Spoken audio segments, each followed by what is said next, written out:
Hello everyone. So EPFO revision through test का ये test number 2 होगा। ये टेस्ट नंबर 2 है, ठीक है। ऑलरेडी टॉपिक मेंशन कर दिया गया था ग्रुप में, advent of Europeans, that is 1498 to 1600 1700, establishment of British rule, administrative setup and economic policy setup, ठीक है।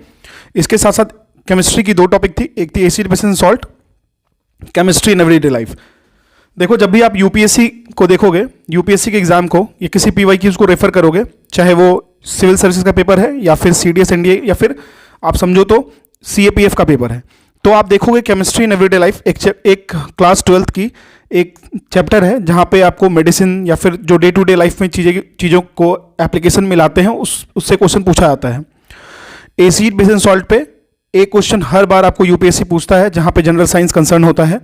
तो ये आपको EPFO revision through test 2 advent of Europeans plus establishment of British rule, administrative as well as economic policies, इस test को अगर आप join करना चाहते हो तो डायरेक्टली आप, एक तो मेंटरशिप में ये है, और अगर आप इसकी वीडियो देखना चाहते हो तो वो तो आपको यूट्यूब पे मिल जाएगी, आप देख सकते हो डायरेक्टली। इसकी पीडीएफ चाहिए तो आप टेलीग्राम पे जुड़ सकते हो, आईएएस पीसीएस सिंप्लीफाइड, ठीक है। ईपीएफओ की मेंटरशिप अगर ज्वाइन करना चाहते हो तो उसके लिए आप मुझे व्हाट्सएप कर सकते हो ऑन द गिवन नंबर 9773761359, ठीक है। हम लोग इसी तरीके से एमसीक्यूज के फॉर्मेट में रिवीजन मॉड्यूल को रखे हैं और ये चलता रहेगा हमारे चैनल पे, ठीक है। स्टार्ट करते हैं क्वेश्चन नंबर 1 से। क्वेश्चन नंबर 1 क्या कह रहा है? कह रहा है which of the following statement is are correct in the context of Portuguese के बारे में बात कर रहे हैं। 1498 फर्स्ट अराइवल, ठीक है, इनके बारे में जानते हैं। ये क्वेश्चन जो है वो आपको लिया गया है class 12th old NCERT book से। अगर पुर्तगीज के बारे में बात करें तो कौन सा स्टेटमेंट करेक्ट है ये जानना है। तो कह रहा है in India Portuguese had establish their trading settlement at Cochin, Goa, Diu and Daman. देखो, सबसे पहले समझो कि ये 4 लोकेशन आपको ध्यान रखना है for Portuguese, Cochin, Goa, Diu and Daman. देखो, जब भी पुर्तगीज की बात हो ना तो आप एक चीज याद रखना, हमारे इंडिया में वेस्टर्न सेटलमेंट की ध्यान रखना, ठीक है। वेस्ट की तरफ ज़्यादा ध्यान रखना, ईस्टर्न वाले एरिया में ज़्यादा कम ध्यान रखोगे चलेगा, क्योंकि जो पुर्तगीज थे वो इसी रीजन में थे। एक चीज़ और मैं आपको बता दूं, with concern to the question, Portuguese was first to came as a European in India and then last to go. 1961 में ये लीव करते हैं गोवा को, ठीक है। ऑपरेशन विजय चलाया गया था, ये आपको पता चलेगा। तो बिल्कुल, अगर पहली स्टेटमेंट की बात करें तो ये बिल्कुल करेक्ट है। देखो, आप जब भी इस सीरीज से जुड़े हो ना, तो जो भी टॉपिक्स मैं बोलूँ उसके लिए एक छोटी सी पतली सी नोट्स बना लो, और जो भी फैक्ट्स आपको लगे कि ये इन्फॉर्मेशन एडेड है उसको आप अपने नोट्स में डाल लेना, कभी ना कभी आपको ये जरूर हेल्प करेगा, ठीक है। तो कोचीन, गोवा, दीव एंड दमन, इसमें इनका एक तरीके से स्टैब्लिशमेंट था ट्रेडिंग एजेंसी के लिए, ट्रेडिंग सेटलमेंट्स के लिए, ठीक है। सेकंड कह रहा है the seized Indian territories in the hinterland. अब देखिए, मैं आपको बात समझाता हूँ, हिंटरलैंड होता क्या है।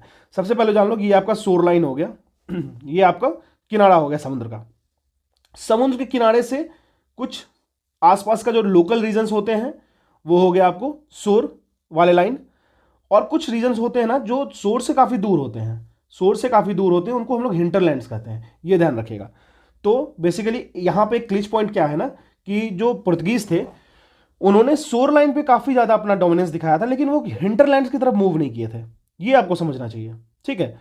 तो they seized Indian territory in the hinterland, ये ऑप्शन आपका यहां पे रॉन्ग हो जा रहा है, ठीक है, ये समझ में आनी चाहिए। थर्ड की बात कर लेते हैं, Portuguese had to face the might of Mughal empire. तो बहुत ज्यादा मुगल एम्पायर की बात, वो देखो यहां पे, देखो इस क्वेश्चन को किस तरीके से फ्रेम किया गया है कि पूछा है कि पुर्तगीज जो थे वो बहुत ही ज्यादा माइट फेस करते हैं for Mughal empire in the south. देखो, फर्स्ट स्टेटमेंट अगर आप पढ़ोगे कि पुर्तगीज ने फेस किया माइट को, मुगल एम्पायर का, तो आप तुरंत इसको टिक कर दोगे, हाँ ये बात सही है। लेकिन जब आप रुकोगे और जब आपको लगेगा कि ये साउथ इंडिया की बात कर रहा है, तब आप परेशान हो जाओगे, ठीक है। क्योंकि मुगल पावर जो था वो बंगाल में इन 1631 एडी में पुर्तगीज को हुगली वाले एरिया में भगाए थे, हुगली रिवर वाले एरिया में, हुगली रिवर के पास वाले फ्रंट पे, तो वहां पे भगाया गया था इनको। अब आप मुझे कमेंट सेक्शन में बताना वो कौन थे जिन्होंने इनको भगाया था, ठीक है। तो देखो, यहाँ पे एक क्लिचे पॉइंट था, तो इसको आराम से जब भी क्वेश्चन किया करो तो ये देखा करो कि आप क्वेश्चन को किस तरीके से अप्रोच कर रहे हो और क्वेश्चन का पॉइंट कहां तक जा रहा है। यहां तक अगर मैं जजमेंट कर देता ना तो मैं तुरंत बताया था कि हाँ ये क्वेश्चन सही है, ऑप्शन सही है। तो हमारा अभी सिर्फ और सिर्फ ऑप्शन ए करेक्ट हुआ है, बाकी दोनों रॉन्ग हो गया है, तो ऑप्शन डी तो होगा नहीं, तो आंसर हमारा ए हो गया, ठीक है। Let's collect the final point of this question.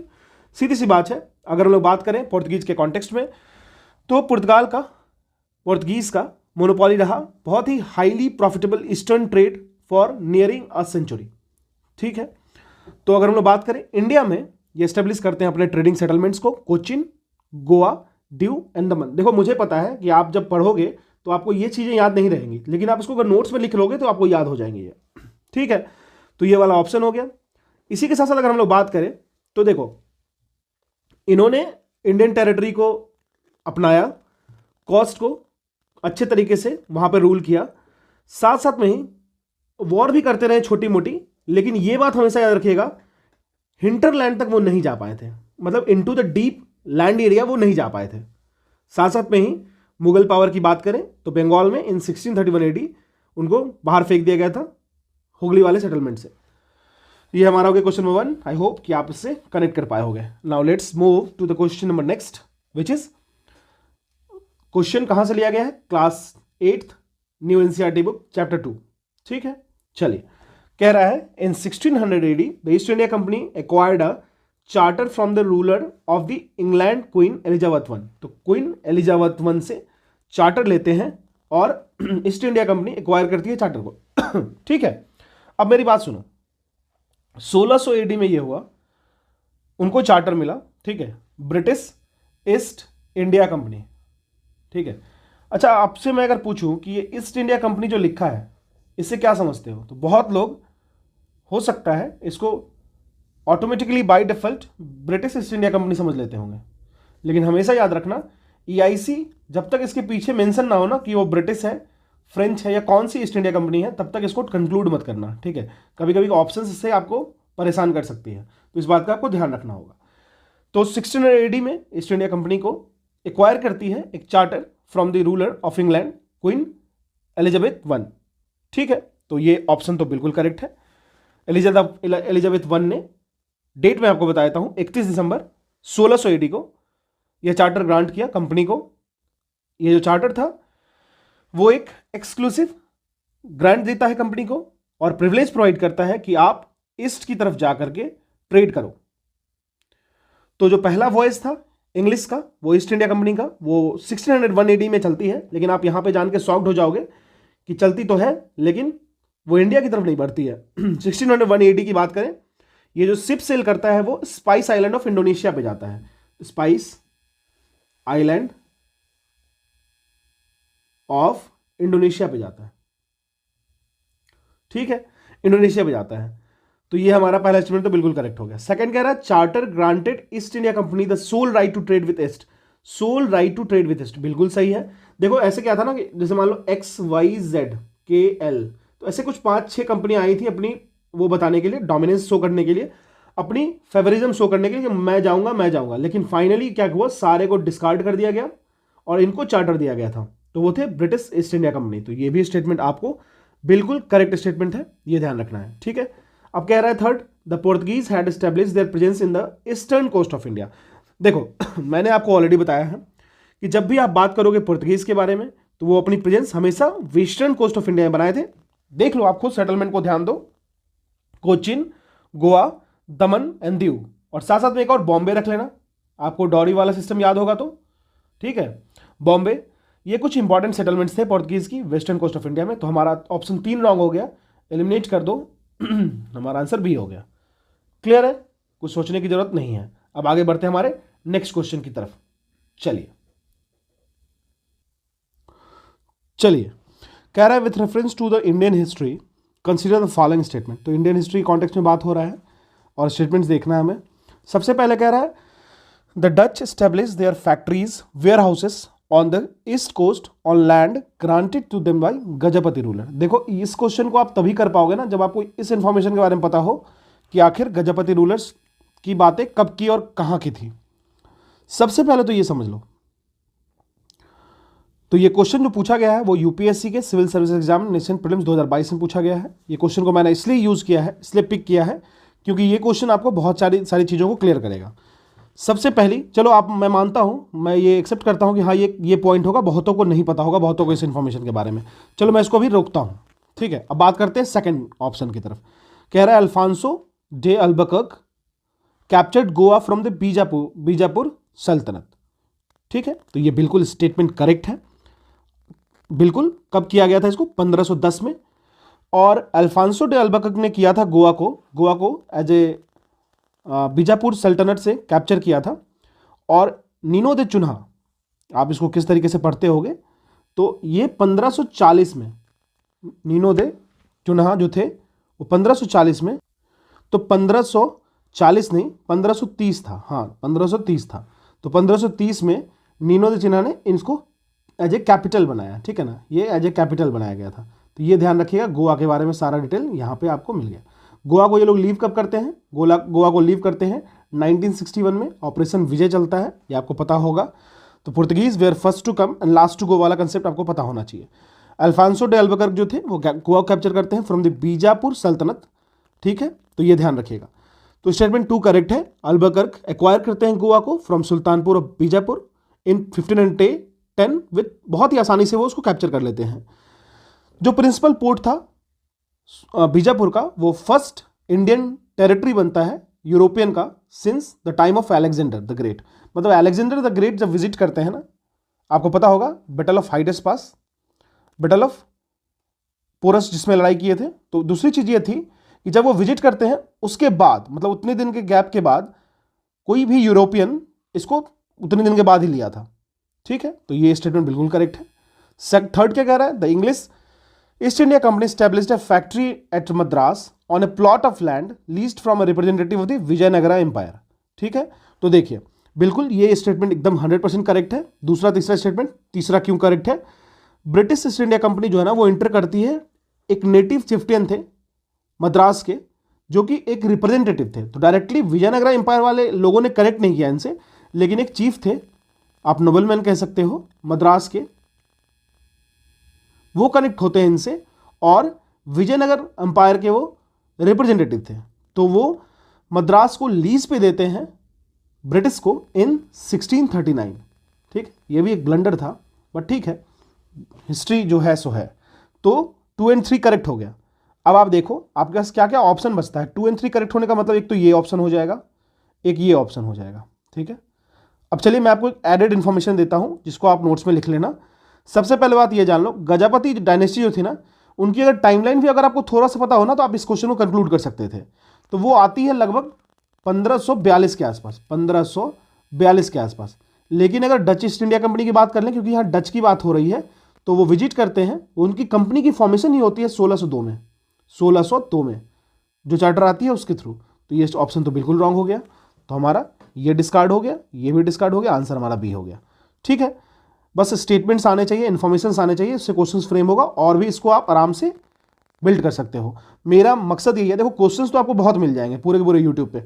मेरा मकसद सिर्फ इतना है कि किस तरीके से आप कैसा भी कॉम्प्लेक्स क्वेश्चन हो उसको किस तरीके से विजिट करो, ठीक है। चलिए now let's move to the next question. हाँ, कह रहा है, ये भी क्वेश्चन मैंने यूपीएससी सिविल सर्विसेज प्रीलिम्स से लिया है। देखो मैं कोशिश कर रहा हूं कि जो क्वेश्चंस प्रीलिम्स में कुछ एडिटिव इन्फॉर्मेशन दे दे, जिससे आपका थोड़ा सा कंसेप्ट बिल्ड हो और एमसीक्यूज इजीली सॉल्व हो, उसको मैं डाल दे रहा हूं इसमें, ठीक है। अब कह रहा है which one of the following is the correct statement, इसमें से करेक्ट स्टेटमेंट क्या है ये हम समझते हैं।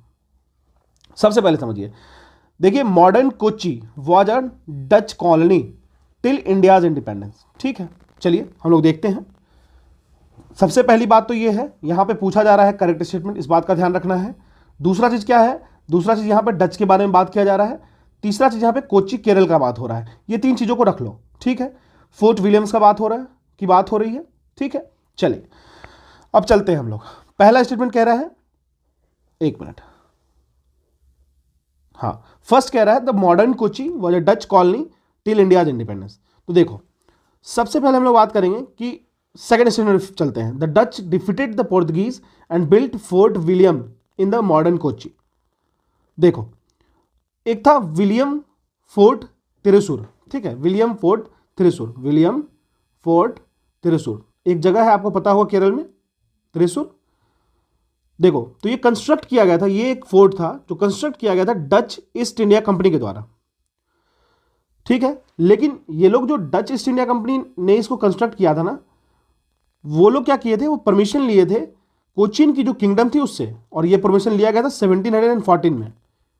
और ये कब लिए थे? जब इन्होंने ये लोग पोर्तुगीज को हराए थे। तो मतलब डच ने हराया पोर्तुगीज को और यहां से एग्री करवा लिया कि ठीक है, हम परमिशन लेते हैं आपसे किंगडम ऑफ कोचीन से इन 1714 कि चलो हम ठीक है बनाते हैं एक फोर्ट विलियम। ठीक है, फोर्ट विलियम बना, लेकिन इसको बाद में ऑक्युपाई किया गया जमोरियन के द्वारा, जो जमोरियन कलिकट के थे, आपको पता होगा। और उसके बाद देखो, पहले तो फोर्ट विलियम जो थ्रिसुर का बना वो तो पहले डच के पास था, डच के बाद जमोरियन के पास गया, जमोरियन के बाद जो कलिकट के थे, फिर उसके बाद टीपू सुल्तान इसको लिया। ठीक है, ध्यान रखिएगा सीक्वेंस को, कुछ इंफॉर्मेशन मैं दे रहा हूं उसको लिखते चले जाइएगा।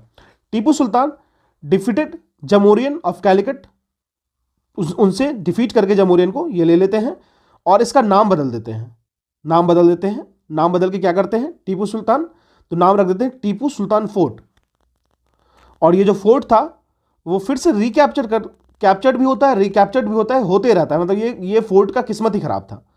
ठीक है, तो ये फिर पहले ब्रिटिश एम्पायर लेते हैं, फिर डच ईस्ट इंडिया कंपनी फिर से लेती है, कभी किंगडम ऑफ मैसूर ले लेती है, कभी जमोरियन ऑफ किंगडम फिर से ले लेते हैं, कभी किंगडम ऑफ कोचीन ले लेता है। तो ये चलते ही रहता है। तो आप समझो डच ने डिफीट किया था पोर्तुगीज को। तो फर्स्ट केस की बात कर लेंगे। सबसे पहला बार क्या हुआ था? डच डिफीट करते हैं पोर्तुगीज को, फोर्ट विलियम बनाते हैं मॉडर्न कोची में। चलिए अब थर्ड स्टेट में चलते हैं। The modern Kochi was first a Dutch colony before the Portuguese took over from them. तो नहीं, ये भी गलत हो गया क्योंकि जमोरियन ने लिया था। ठीक है, डी कह रहा है the modern Kochi never become a part of the British colony. तो ये भी रॉन्ग स्टेटमेंट है क्योंकि ये भी होता है, ये भी लिया आता है उनके द्वारा।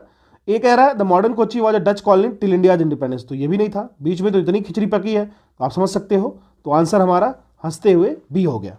ठीक है, इस क्वेश्चन से आपको एटलीस्ट केरल के बारे में, केरल में किस तरीके से डच, फिर जमोरियन, किस तरीके से फ्रेंच बोलने से पहले मैं आपको क्लियर कर दूं, टीपू सुल्तान की बात आ रही है इसलिए फ्रेंच निकल गया। लेकिन आप देखो तो फिर ब्रिटिश ईस्ट इंडिया कंपनी और किंगडम ऑफ कोचीन, ये ध्यान रखना है। बहुत ही अच्छा क्वेश्चन, बहुत सुंदर क्वेश्चन बनाया गया। चलिए मूव करते हैं अपने टिपिकल क्वेश्चन जो हमेशा दिखता है आपको एग्जाम में। वॉयजर्स दे रखा है और उसे कंट्रीज दे रखे हैं। वास्को ड गामा कहां से थे? क्रिस्टोफर कोलंबस, कैप्टन कुक, तस्मान।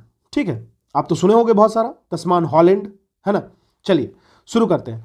देखिए जो वास्को ड गामा थे वो पोर्तुगीज एक्सप्लोरर थे, ये तो आपको पता होगा, पुर्तगाल के थे। और ये पहले यूरोपियन थे जो रीच करते हैं इंडिया वाया अटलांटिक ओशन और ये पहुंचते हैं कैलिकट में। ठीक है, ये तो क्लियर हो गया। हमारे जो वास्को ड गामा जी थे वो तो पुर्तगाल आते। आपको केप ऑफ गुड होप याद रखना है, साउथ अफ्रीका का जो पॉइंट है, ट्रायंगुलर पॉइंट का जो एज है, तो ये आपको पता चल गया। अब देखिए कोलंबस की बात कर लेते हैं। कोलंबस जी का इतिहास थोड़ा सा खूबसूरत रहा है। कोलंबस जी का यही था कि वो बॉर्न हो तो as a Italian sea port, एक जगह है वहाँ पे गिनोवा, वहाँ पे लेते हैं इन 1491। लेकिन 1476 में कोलंबस जो है ना, कोलंबस वो मूव कर जाते हैं। कहाँ मूव करते हैं? लिस्बॉन में। लिस्बॉन में मूव करते हैं जो कि कहाँ पे है? पुर्तगाल में ही है। ठीक है, फिर बहुत सारे अटेम्प्ट में के बाद और कुछ उनको सपोर्ट मिलता है। ठीक है ना, वो कुछ जर्नी प्लान करते रहते हैं कि हम लोग इधर से जाएंगे, उधर से जाएंगे, इस तरीके से सी रूट लेंगे, इस तरीके से सी रूट लेंगे। ठीक है, तो ना किंग और क्वीन ऑफ स्पेन थे, स्पेन, वो बोलते हैं भाई ये बंदा ना ट्राई कर रहा है बहुत ज़्यादा, मतलब ये कोशिश में है, कुछ ना कुछ ये खोज निकालेगा। तो उनका नाम था फर्डिनेंड एंड इजाबेला, जो किंग थे और क्वीन थे स्पेन के। वो एग्री करते हैं कि चलो भाई मैं तुम्हें फिनांस करता हूँ। ठीक है, फिनांस करते हैं हम लोग, फिनांस करते हैं तो आप निकलो। तो इनको कहाँ का माना जाता है? तो इनको माना जाता है स्पेन का, जहाँ से फिनांस हुआ, फाइनल क्रेडिट उन्हीं को जाएगा। ठीक है, अब चलिए ए का हो गया हमारा 2, बी का हो गया 1। Now let's move to the solution part. A का 2, बी का 1। देखो आंसर तो यही निकल गया। अगर आप दो में भी श्योर हो तो आप आराम से आंसर निकाल के ले जाओगे, इवन दो ये सिविल सर्विसेज एग्जाम का पेपर है, कोई फर्क नहीं पड़ता। ठीक है, चलिए अब बात करते हैं हम लोग तस्मान साहब के बारे में। पहले बात कर लेते हैं। तस्मान जो थे, इनका नाम था एबल तस्मान। ये ग्रेटेस्ट थे, डच हॉलैंड वाले एरिया से, बहुत ही बड़े नेविगेटर एंड एक्सप्लोरर थे। ये पहले यूरोपियन थे जो तस्मान लैंड को देखते हैं अपने खुली आंखों से। ठीक है, तो ये ध्यान रखना है। न्यूजीलैंड वाला एरिया, टोंगा, फिजी आइलैंड, ये सब ये खुद देखते हैं। ठीक है, तो तस्मान पता चल गया, हॉलैंड, तो ये भी क्लियर है। कैप्टन कुक नाम से ही एलिस्टर कुक क्रिकेटर है, तो even though I don't know I can proceed like this. ठीक है, चलिए तो देखते हैं, कैप्टन कुक के बारे में जान लेते हैं। जेम्स कुक एक ब्रिटिश नेवल कैप्टन थे, नेविगेटर थे एंड एक्सप्लोरर थे, जो सेल करते हैं सीवेज में, डिफरेंट डिफरेंट कोस्ट पे जाते हैं और कंडक्ट करते हैं 3 expedition to the Pacific ocean, जो रेंज करता है अटलांटिक एंटार्क्टिक आइस फील्ड में, बेरिंग स्ट्रेट में और बहुत सारे नॉर्थ अमेरिकन कोस्ट पे। नॉर्थ अमेरिकन कोस्ट से होते हुए वो ऑस्ट्रेलिया और न्यूजीलैंड की तरफ ही मूव करते हैं। तो हमारा आंसर हो गया बी, विदाउट एनी डाउट। चलिए अब हम लोग नेक्स्ट क्वेश्चन में मूव करते हैं। Which of the following statement is are incorrect regarding policy of non intervention, मतलब कोई भी हस्तक्षेप नहीं करेंगे उसकी बात हो रही है। कौन सा स्टेटमेंट करेक्ट है? देखिए सबसे पहले एक बात समझिए, पूछ क्या रहा है? इनकरेक्ट पूछ रहा है। देखो यहीं पे एक कंफ्यूजन होता है, करेक्ट है कि इनकरेक्ट है। अभी मैं करेक्ट खोजने जा रहा था इसमें से, है ना। ये क्वेश्चन आपको क्लास 8 ओल्ड एनसीईआरटी चैप्टर 3 से ली गई है। देखिए सबसे पहले समझिए, कह रहा है after the defeat of Britain in the war of American independence this policy was followed.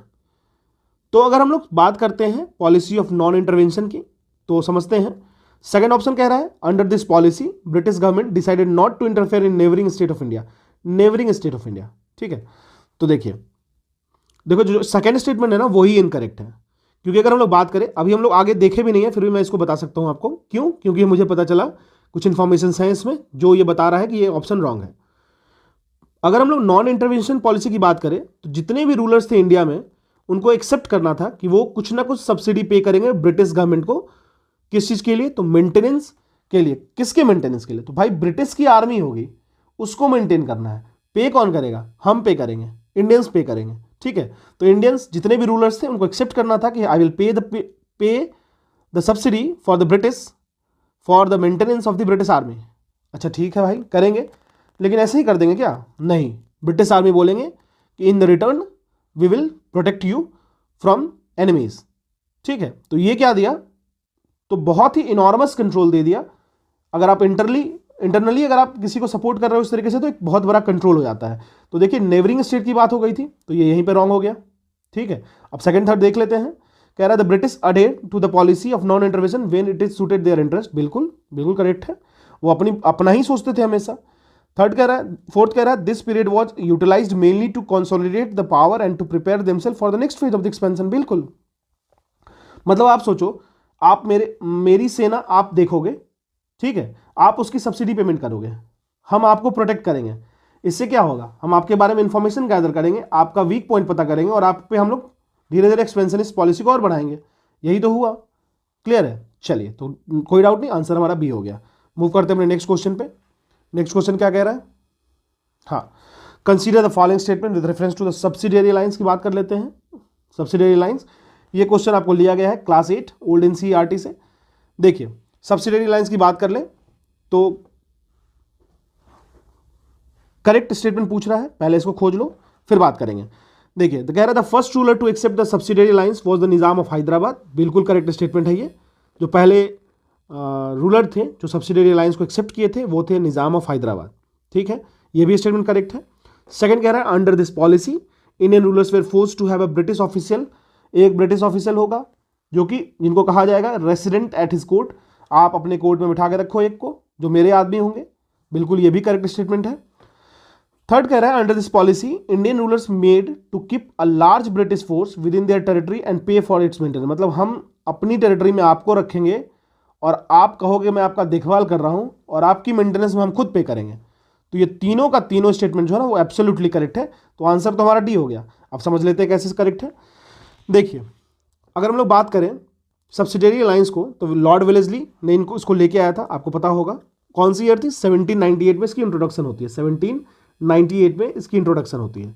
जो सब्सिडियरी लाइंस है जो कि एक नई तरीके की इंटरवेंशन पॉलिसी थी कि ब्रिटिश किस तरीके से अपने टेरिटरी को एक्सपेंड करेंगे। जो पहले रूलर थे इंडिया के जिन्होंने एक्सेप्ट किया था सब्सिडियरी लाइंस को, वो थे आपको निजाम ऑफ हैदराबाद, असफ जा। याद रखिएगा, निजाम ऑफ हैदराबाद थे असफ जा। ठीक है, असफ जा 2।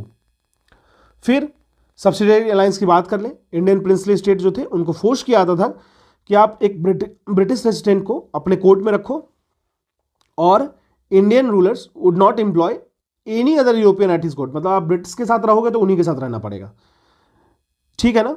तो जब भी कोई इंडियन रूलर सब्सिडियरी अलायंस में इंटर करता था ना ब्रिटिश के साथ, तो उनको ब्रिटिश फोर्सेस को अपने टेरिटरी में एक्सेप्ट करना पड़ता था, और साथ में ये भी एग्री करना पड़ता था कि उनके मेंटेनेंस के लिए वो पे करेंगे, और इन रिटर्न में east India company of Brits क्या करेंगे, वो उनको प्रोटेक्ट करेंगी, ठीक है। किनसे प्रोटेक्ट करेंगी, तो external dangers and internal disorders से। निज़ाम ऑफ हैदराबाद जो थे वो पहले थे जिन्होंने एक्सेप्ट किया था सब्सिडियरी अलायंस को। कमेंट सेक्शन में मुझे बताना कि निज़ाम ऑफ हैदराबाद के बाद और कौन कौन से थे जिन्होंने इसको एक्सेप्ट किया था, ठीक है, सीक्वेंस बता देना। चलिए मूव करते हैं नेक्स्ट क्वेश्चन पे। चलिए नेक्स्ट क्वेश्चन कह रहा है consider the following statement in the context of the governor general of Lord Wellesley. इनके बारे में बोला है, ठीक है। सब्सिडियरी अलायंस, ये क्वेश्चन लिया गया है आपको क्लास 12 ओल्ड एनसीईआरटी से।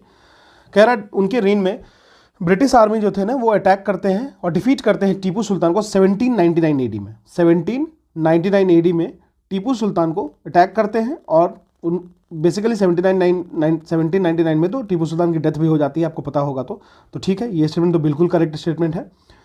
देखिए लॉर्ड वेलेस्ली जो थे वो गवर्नर जनरल थे बंगाल के फ्रॉम 1798 से, ये इस टाइमलाइन आपको याद रखना होगा, 1798 से 1805 तक, ठीक है। और अपने टेन्योर में वो fourth and last Anglo Mysore war को लड़ते हैं 1799 एडी में। इस बैटल में टीपू सुल्तान मर जाते हैं, आपको पता होगा, मैंने ऑलरेडी बताया है। जो सेकंड एंग्लो मराठा वॉर था वो फॉट किया गया था ड्यूरिंग इनके ही टेन्योर में। और साथ साथ में ही आपको याद होगा उसी सेकंड एंग्लो मराठा वॉर में भोसले, सिंधिया और होलकर को डिफीट किया गया था, ठीक है। और साथ साथ में he also forced a new treaty upon Nawab of Karnataka, जो कि कंपेल करते हैं कि वो अपने किंगडम को सीड कर ले कंपनी के साथ, और उनको सिर्फ पेंशन दिया जाएगा। चलिए तो ये हमारा स्टेटमेंट तो बिल्कुल करेक्ट हो गया। सेकंड देख लेते हैं। 1801 एडी में लॉर्ड वेलेस्ली फोर्स करते हैं new treaty upon the puppet nawab of Karnataka compelling him to cede his kingdom to the company और रिटर्न फॉर द पेंशन, मतलब आप अपने किंगडम को कंपनी को दे दो और आपको पेंशन दिया जाएगा भत्ता के तौर पे, बिल्कुल करेक्ट है। थर्ड कर है Arthur Wellesley defeated the combined armies of Scindia Bhonsle in 1803 AD. मैंने आपको बताया सेकंड एंग्लो मराठा वॉर में ये हुआ, तो ये चीज़ आपको ध्यान रखना चाहिए। मैंने इससे पहले वाले क्वेश्चन में जो बॉक्स बनाया है सारे वॉर के बारे में, उसको आप बार बार देखो, बहुत फायदा करेगा। क्वेश्चन नंबर 4 देख लेते हैं। कह रहे हैं 1808 Wellesley was recalled from India. तो देखिए ये बिल्कुल इनकरेक्ट है। वेलेस्ली को रिकॉल किया गया था इंडिया से इन 1805, और उसके बाद फिर से इनको इंडिया भेज दिया गया था। तो चौथा स्टेटमेंट इनकरेक्ट है, तो हमारा आंसर बी हो जाएगा। 1, 2 और 3 करेक्ट है, ठीक है। चलिए मूव करते हैं नेक्स्ट क्वेश्चन की तरफ। कह रहा है consider the following statement the British denied helping Nawab of Awadh against the Rohillas. देखिए सबसे पहले आप समझिए ये जो क्वेश्चन है, ये क्वेश्चन आपको क्लास 8 ओल्ड एनसीईआरटी से लिया गया है। इसमें समझते हैं, जो ब्रिटिश थे वो हेल्प करने के लिए मना कर देते हैं जो अवध के नवाब थे उनको अगेंस्ट द रोहिलास। तो सबसे पहले देखिए सेकंड स्टेटमेंट पढ़ते हैं। The British relations with Awadh were strengthen and this helped in making the British rule in Bengal safe and secure. देखिए सॉरी, सीधी सी बात है, अवध और ब्रिटिशर्स जो थे वो आपस में बहुत ही स्ट्रेंथन टाई बना लिए थे। सिंपल सी बात है, बंगाल को अगर इफेक्ट डालना था तो अवध के साथ उनको रिलेशन अच्छा रखना पड़ता। अवध को बेसिकली एक बफर स्टेट की तरह काम किया जा रहा था, बफर स्टेट की तरह काम किया जा रहा था। कोई भी आर्मीज हो मराठास की, उनके भी अगेंस्ट में, ठीक है। और साथ साथ में ही कुछ सब्सिक्वेंट जो डिफीट हुए थे मराठास के, जो उनकी टेरिटरीज थी, उनको भी उनसे छीनने के लिए ब्रिटिशर्स अल्टीमेटली अनेक्स करते हैं अवध को 1856 एडी में, ठीक है। स्टेटमेंट 1 जो है the British denied helping Nawab of Awadh, ये बिल्कुल गलत है, क्योंकि ये हेल्प करते थे, क्योंकि ब्रिटिश ईस्ट इंडिया कंपनी जो थी वो governor general of Bengal Warren Hasting के समय में रोहिलास पे अटैक करती है बाय हेल्पिंग द अवध। तो ये हमारा बिल्कुल रॉन्ग स्टेटमेंट हो गया, आंसर हमारा सिर्फ बी हो जाएगा, ठीक है। चलिए मूव करते हैं नेक्स्ट क्वेश्चन पे। नेक्स्ट क्वेश्चन क्या कह रहा है? नेक्स्ट क्वेश्चन कह रहा है consider the following statement the chief of Sindh signed a subsidiary treaty in 1839 AD with British. Lord Ripon had played a key role in the annexation of Sindh. ये दोनों स्टेटमेंट को देखना है और बताना है आपको कौन सही है। सबसे पहले ये जान लीजिए कि अगर हम लोग चीफ ऑफ सिंध की बात करें, जिनको हम लोग आमिर्स भी कहते थे, chief of Sindh also known as Amirs, ये जो थे वो साइन करते हैं सब्सिडियरी ट्रीटी को 1839 में, 1839 एडी में ब्रिटिश के साथ। फाइनली सिंध को अनेक्स किया जाता है ब्रिटिश के द्वारा, इनस्पाइट उसको प्रीवियसली एश्योरेंस दिया गया था कि उनकी टेरिटोरियल इंटीग्रिटी को रेस्पेक्ट किया जाएगा, लेकिन फिर भी ब्रिटिश अपने काम से बाज नहीं आते हैं। स्टेटमेंट 2 की देख लेते हैं। लॉर्ड रिपन जो है वो प्ले करते हैं की role in annexation of Sindh. तो देखिए अगर हम लोग बात करें, जो एनेक्सेशन ऑफ सिंध था वो 1843 के टाइम में हुआ था, 1843 के टाइम में, ठीक है ना। तो वहाँ पे इसको लीड किया गया था सर चार्ल्स नेपियर के द्वारा, सर चार्ल्स नेपियर के द्वारा इसको लीड किया गया था। और इसके तौर पे ही received 7 lakh of rupees as prize money for accomplishing this task. तो लॉर्ड रिपन नहीं थे, ये ध्यान रखिएगा। तो आंसर हमारा 2 रॉन्ग हो गया। तो ओनली अगर हम लोग करेक्ट की बात कर ले तो ओनली स्टेटमेंट 1 हो जाएगा। चलिए, कह रहा है in which year treaty of friendship sign किया गया between British and Maharaja Ranjit Singh. अगर हम लोग बात करें ब्रिटिश एंड महाराजा रंजीत सिंह के बीच में ट्रीटी ऑफ फ्रेंडशिप कब साइन किया गया था, ये किया गया था 1809 एडी में। और ये क्वेश्चन आपको क्लास 8 ओल्ड एनसीईआरटी से लिया गया है। ब्रिटिश गवर्नमेंट ने साइन किया था ट्रीटी ऑफ फ्रेंडशिप, जिसको हम लोग एक और नाम से जानते हैं, बहुत ही फेमस नेम है, मिंटो मेटकाफ ट्रीटी। ठीक है, आप मुझे बता देना कमेंट सेक्शन में। फ्रीडम ऑफ प्रेस, जो प्रेस फ्रीडम का जो था लिबरेटर, वो किसको कहा जाता था, ये बता देना। महाराजा रंजीत सिंह साइन करते हैं इसको 30 मई 1809 में, 30 मई 1809 में, ठीक है ना।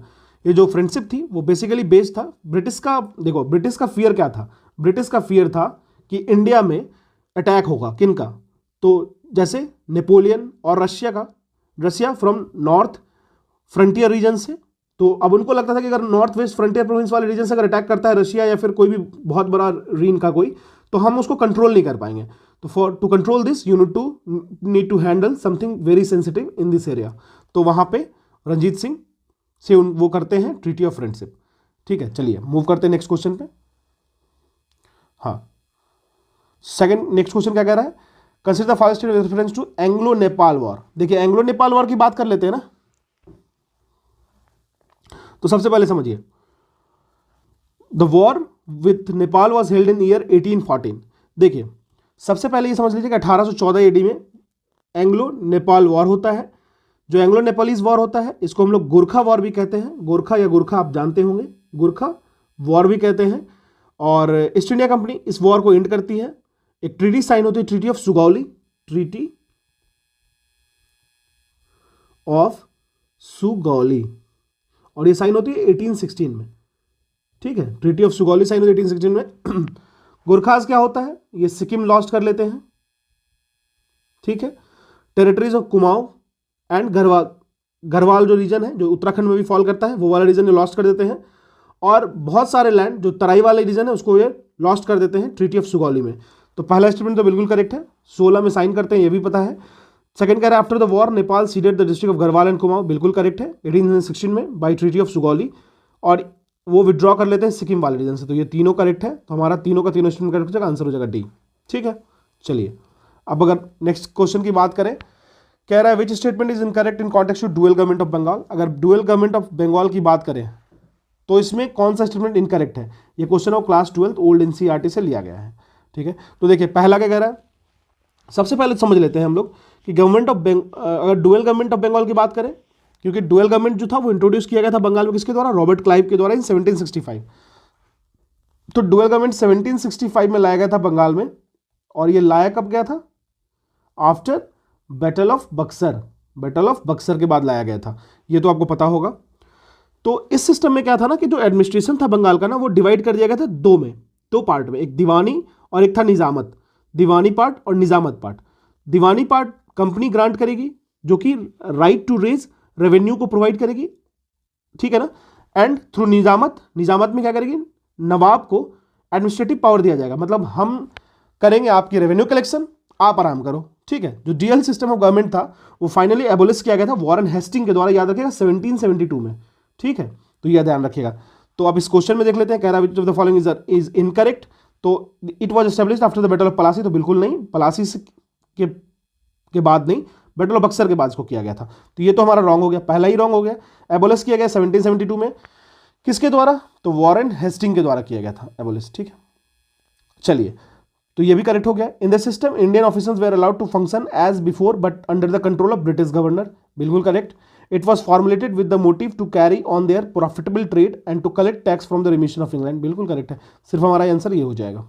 चलिए अब देखिए एक बहुत ही सुंदर क्वेश्चन है, कह रहा है the staple commodities of export के लिए by the British East India Company from Bengal in the middle of the 18th century. ये क्वेश्चन आपको यूपीएससी सिविल सर्विसेज प्रीलिम्स में पूछा गया 2018 में। इसकी समझते हैं हम लोग क्या क्या था। देखो, अगर हम लोग बात करें ट्रेड की, तो कॉटन, सिल्क, सॉल्ट पीटर, जिसको हम लोग क्या कहते हैं, KNO3, पोटासियम नाइट्रेट और ओपियम था। ठीक है, तो यही था। तो आंसर तो हमारा पता चल गया, डी होगा। लेकिन इसके बारे में समझ लेते हैं। 1600 में ना ईस्ट इंडिया कंपनी एक्वायर करती है चार्टर को और आती है इंग्लैंड से। क्वीन एलिजाबेथ वन इसको ग्रांट करती है कि आप जाओ अपने सोल राइट लो, ट्रेड करो ईस्ट के साथ। जो फाइन क्वालिटीज ऑफ कॉटन थी और सिल्क थी वो प्रोड्यूस होती थी इंडिया में। वहाँ उसकी बहुत बड़ी मार्केट थी यूरोप में। देखो, इंडस्ट्रियलाइजेशन से पहले ये चीज़ था।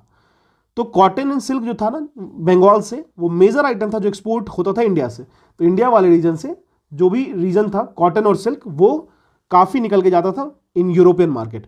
इंडिगो, नील की खेती और सॉल्ट पीटर, ये दो मेजर इंपोर्ट थे इंडिया से। सॉल्ट पीटर आपको गन पाउडर बनाने में यूज होती है। ठीक है, ये बिहार वाले रीजन में आपको बहुत मिलेगा देखने को, गन पाउडर वाले। ठीक है, एक नोनिया समुदाय है। ठीक है, वो इसको पहले सेल करते थे ब्रिटिश को। ठीक है, तो बाद में वो असम वाले रीजन में सेल करने लगे, जिसके कारण नोनिया रिवोल्ट भी हुआ था, वो हम लोग समझेंगे बाद में।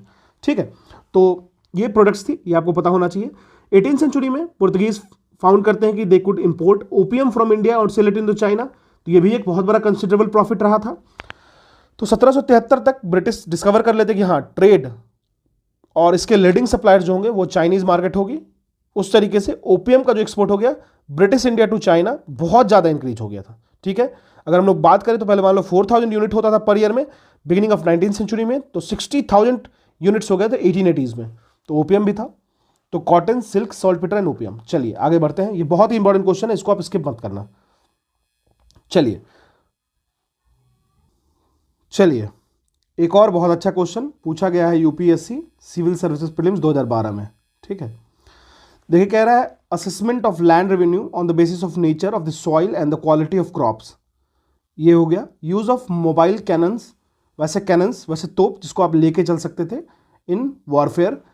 Cultivation of tobacco and red chillies. ये पूछ रहा है which of the above was were introduce into India by English. मतलब हमारे देश में ब्रिटिश के द्वारा कौन सी चीज़ों को इंट्रोड्यूस किया गया था। देखिए, सबसे पहले बात समझिए, जो लैंड असेसमेंट वाला सिस्टम था ना, जो basic nature of the soil को देख के लैंड के असेसमेंट को बताएंगे कि पहले ही लैंड को के पार्ट को एसेस कर लो, जाके देखो कि फर्टाइल है कि नहीं है, चीज़ों को कंफर्म करके फिर उसको उस तरीके से हम लोग क्वालिटी ऑफ क्रॉप जिसमें जितना निकलेगा उस बेसिस पे हम लोग लैंड रेवेन्यू को डिसाइड करेंगे। ठीक है, तो ये सिस्टम जो था ना, देखो ये तो ब्रिटिश के द्वारा बिल्कुल नहीं लाया गया था, ये लाया गया था आपको मौर्यन टाइम के वक्त ही। ठीक है ना, मौर्य वंश के वक्त ही इसको लाया गया था।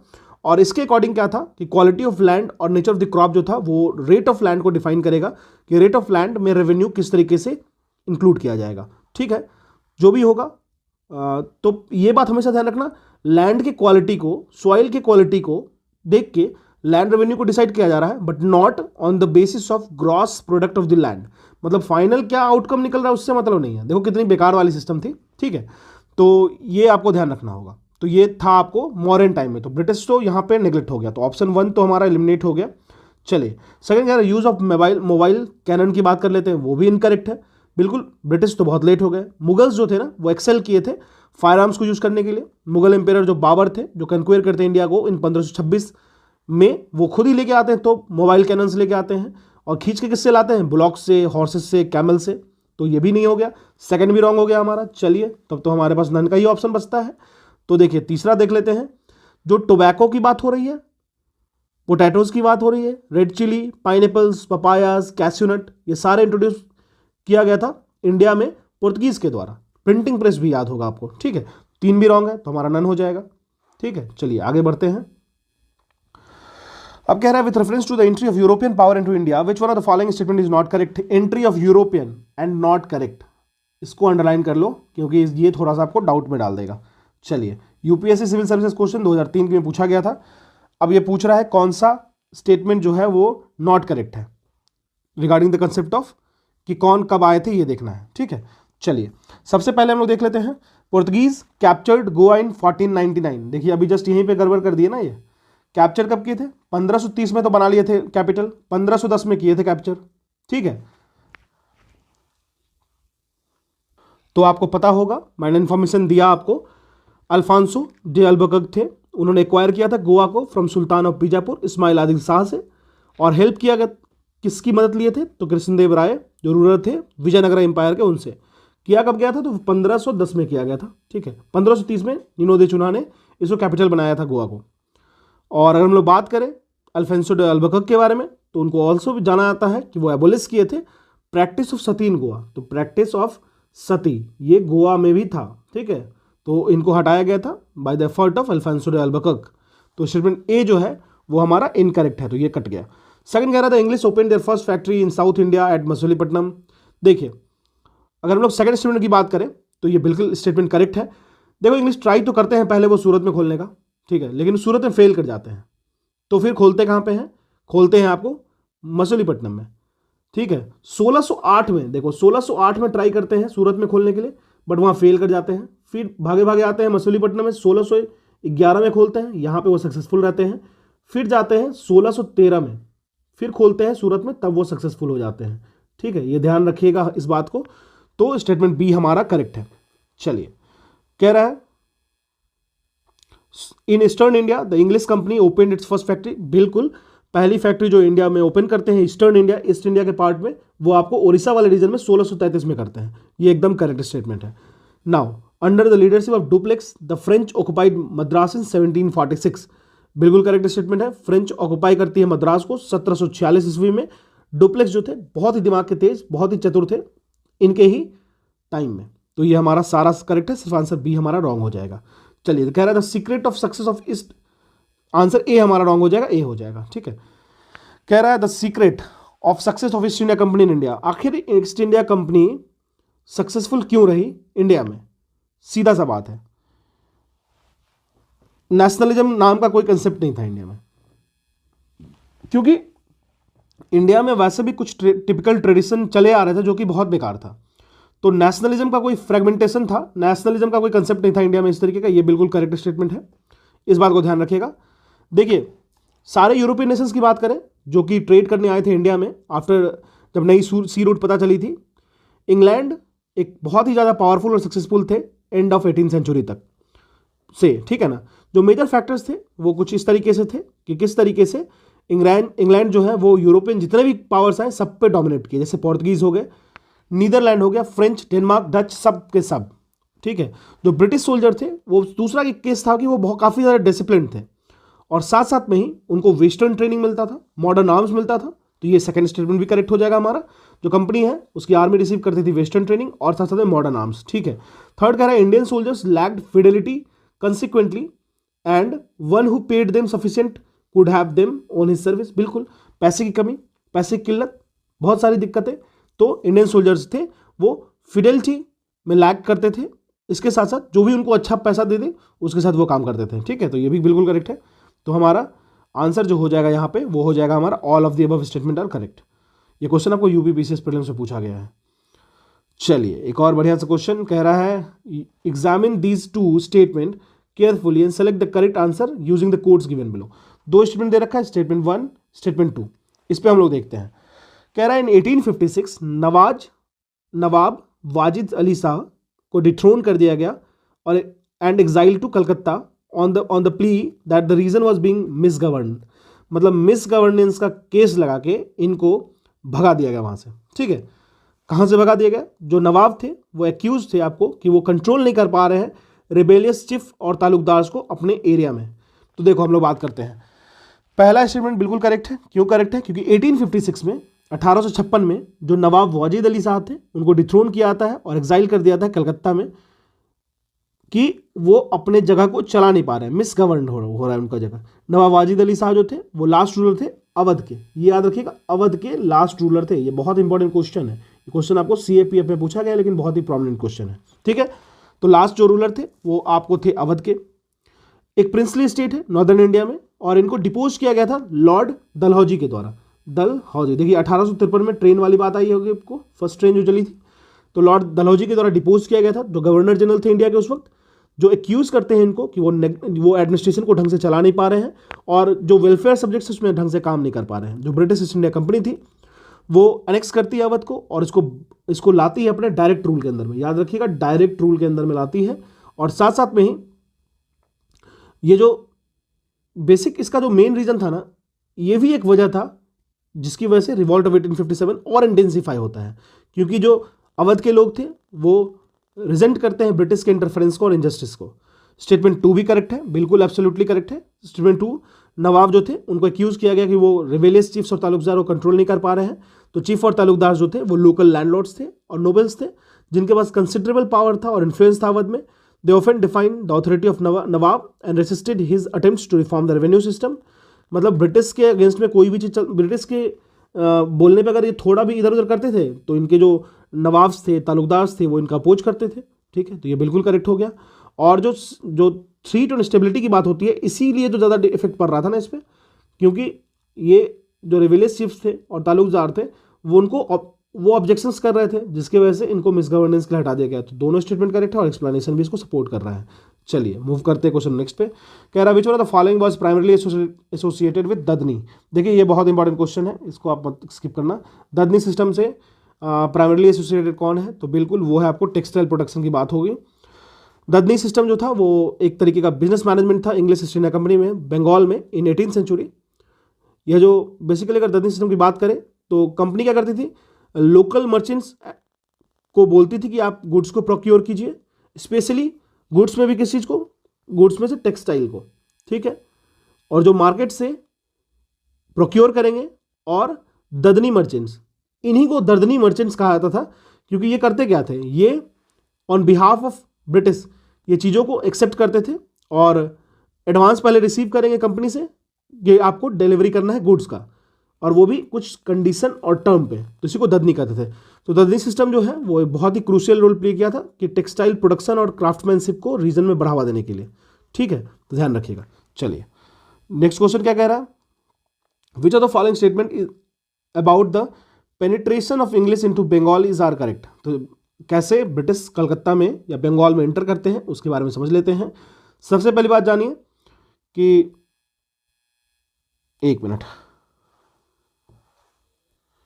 तो यहां पे दो ऑप्शन मिसिंग था। ठीक है, चलिए देखते हैं। जॉब चार्नोक अराइव करते हैं सूतानती इन अगस्त 1690, और वो फाउंडेशन स्टोन को ले करते हैं फॉर कलकत्ता, जो बाद में ब्रिटिश इंडियन एम्पायर के एम्बिट में आता है। ठीक है, चलिए समझते हैं। इसमें कह रहा है करेक्ट पूछ रहा है, the French East India company built a fort near the Fort Williams in Calcutta. तो देखिए सेकंड तो बिल्कुल रॉन्ग स्टेटमेंट हो गया है। अगर हम लोग बात करें जॉब चार्नोक के बारे में, वो अराइव करते हैं सूतानौती में अगस्त 1960 को, और फाउंडेशन स्टोन ले करते हैं फॉर द कलकत्ता, जो बाद में बन जाता है heart of the British Indian empire. Job Charnock जो थे वो one of the most prominent founder of Calcutta, now Calcutta कहा जाता है इनको, और ये बहुत ही सिग्निफिकेंट रोल को प्ले करते हैं कि वो किस तरीके से ब्रिटिश के प्रेजेंस को बंगाल में स्टैब्लिश करें। फ्रेंच ईस्ट इंडिया कंपनी की बात कर लेते हैं, कोई भी फोर्ट को बिल्ड नहीं करते हैं, वो फोर्ट विलियम्स कलकत्ता में। ठीक है ना, फोर्ट विलियम्स कलकत्ता जो है वो कब बनाया गया था, 1699 के आसपास, या इसको मान लीजिए नियरली 1700 के आसपास। ठीक है, तो ये तो रॉन्ग हो गया, आंसर हमारा ए हो जाएगा। चलिए कह रहा है next question, consider the following statement with reference to the dual government के बारे में। क्वेश्चन आपको क्लास 12th ओल्ड एनसीईआरटी से लिया गया है, देखते हैं। हाँ, कह रहा है as the diwan the company directly control the police and judicial power. देखिए पुलिसिंग और जुडिशरी दीवान के तौर पे कंपनी डायरेक्ट कंट्रोल में ले रही थी पुलिसिंग और जुडिशरी सिस्टम को। देखिए एडमिनिस्ट्रेशन किसके हाथ में था, तो एडमिनिस्ट्रेशन था आपको किंग के हाथ में, जो प्रोविंशियल किंग थे उनके हाथ में। तो ये स्टेटमेंट तो बिल्कुल रॉन्ग हो गया। ठीक है, तो अगर हम लोग बात करें तो पहला स्टेटमेंट रॉन्ग हो गया। सेकंड देख रहा है under the power of Nizamat company directly collected the revenue. Under the power of Nizamat, देखिए निजाम का मतलब ही होता है एडमिनिस्ट्रेशन, तो ये तो यहाँ पे ये इशू हो गया ना। तो अगर हम लोग बात करें दोनों का दोनों स्टेटमेंट रॉन्ग हो गया है, क्योंकि अगर डुअल गवर्नमेंट की बात करें तो कंपनी को ऑथराइज था कि वो रेवेन्यू को कलेक्ट करेंगे प्रोविंस से एज अ दीवान, तो दीवानी राइट्स ही होता है रेवेन्यू। ठीक है, तो रेवेन्यू राइट्स हो गया, और अगर निजामत की बात करेंगे तो ये एडमिनिस्ट्रेशन हो जाएगा। दोनों का दोनों रॉन्ग है, आंसर सी हो गया। चलिए आगे बढ़ते हैं। Consider the following statement with reference to the charter act. Charter act की बात करेंगे। क्वेश्चन आपको class 12th old NCERT chapter 3 से लिया गया है। कह रहा है by the charter act 1813 the trade monopoly. देखिए अगर हम लोग इस क्वेश्चन की बात करें तो यहाँ से आपको बहुत चीज़ें निकल के आएंगी, देखते हैं कि करके क्वेश्चन पूछ कह रहा है ये पहले हम लोग फोकस करेंगे, इनकरेक्ट स्टेटमेंट कौन सा है। तो चार्टर एक्ट 1813 के एम्बिट में trade monopoly of the company was ended in India. ठीक है, चलिए बिल्कुल सही बात है। ट्रेड मोनोपोली, देखो इसको मैंने ऐसे याद किया था कि 13/7 छूट गया, तो टी विथ ट्रेड बचा था बस, और ट्रेड विथ चाइना बचा था। इंडिया के ट्रेड को ब्लॉक कर दिया गया था। ठीक है, तो स्टेटमेंट 1 तो एब्सोल्युटली करेक्ट है, तो पहला करेक्ट है। दूसरा देखते हैं, charter act 1833 restored the trade monopoly of the company. तो देखिए स्टेटमेंट 2 तो इनकरेक्ट है with reference to the charter act 1833, क्योंकि ये क्या किया था, ये जो बचा हुआ जो मोनोपोली था ना, ट्रेड और T with trade and T with trade with China, ये इसको भी खत्म कर दिया था। तो कंपनी रिस्टोर नहीं किया था, इसको कंप्लीटली फिनिश कर दिया था। तो ये भी, ये रॉन्ग हो गया। ठीक है, तो हमारा पूछ रहा है इनकरेक्ट, तो आंसर हमारा हो गया 2। क्लियर है। चलिए अब नेक्स्ट की तरफ मूव करते हैं। यहां पे आपको regulating act 1773, charter act 1813, charter act 1833 और उसके एम्बेड में प्रोविजंस, ये क्वेश्चन आपको क्लास 12 ओल्ड एनसीईआरटी से लिया गया है। अब इसमें पूछ रहा है कौन सा करेक्ट है कौन सा नहीं करेक्ट है, करेक्टली मैच पूछ रहा है। तो देखिए रेगुलेटिंग एक्ट 1773 के एम्बिट में, ये पता होगा आपको, ये प्रोवाइड करती है कि establishment of supreme court at Calcutta in 1774। तो 1774 में, 1774 में सुप्रीम कोर्ट को एस्टेब्लिश किया गया। तो एब्सोल्युटली करेक्ट स्टेटमेंट है, पहला तो करेक्ट हो गया। ठीक है, तो हमारा ये भी रॉन्ग हो गया, ये भी रॉन्ग हो गया, ये भी रॉन्ग हो गया। आंसर तो आपको मिल चुका है, लेकिन फिर भी जान लेते हैं। अगर हम लोग बात करें चार्टर एक्ट 1813 के बारे में, ठीक है, तो चार्टर एक्ट 1813 जो था ना, वो कंपनी के ट्रेडिंग मोनोपोली को एंड करती है, एक्सेप्ट ट्रेड एंड चाइना के साथ वो कर सकते हैं बस। टी के साथ टी की ट्रेड हो सकती है और ट्रेड विथ चाइना हो सकती है। ठीक है, तो ये बिल्कुल करेक्ट स्टेटमेंट है। चार्टर एक्ट 1813 में trade monopoly of the company was ended. ठीक है, चलिए अब कह रहा है charter act 1833 India came under the direct rule of British. No, ये तो आया नहीं, ब्रिटिश क्राउन में तो 1857 के बाद आया था, 1858 में आया था गवर्नमेंट ऑफ इंडिया एक्ट 1858 में, तो ये भी खत्म हो गया। ठीक है, तो हमारा ये रॉन्ग हो गया, तो 1 और 2 करेक्ट है, आंसर ये हो गया। चलिए इसी तरीके से एक बहुत ही बेहतरीन क्वेश्चन की तरफ मूव करते हैं। चलिए कह रहा है land allotted to big feudal lords के बारे में अगर बात होगा तो देखिए इसको कहते थे जागीरदारी सिस्टम। सेकंड कह रहा है land allotted to revenue farmers, अगर रेवेन्यू फार्मर्स की तरह से दिया जाए और रेंट कलेक्टर फार्मर्स को बनाया जाए तो ये क्या होगा, ये आपको जमींदारी सिस्टम होगा। ठीक है,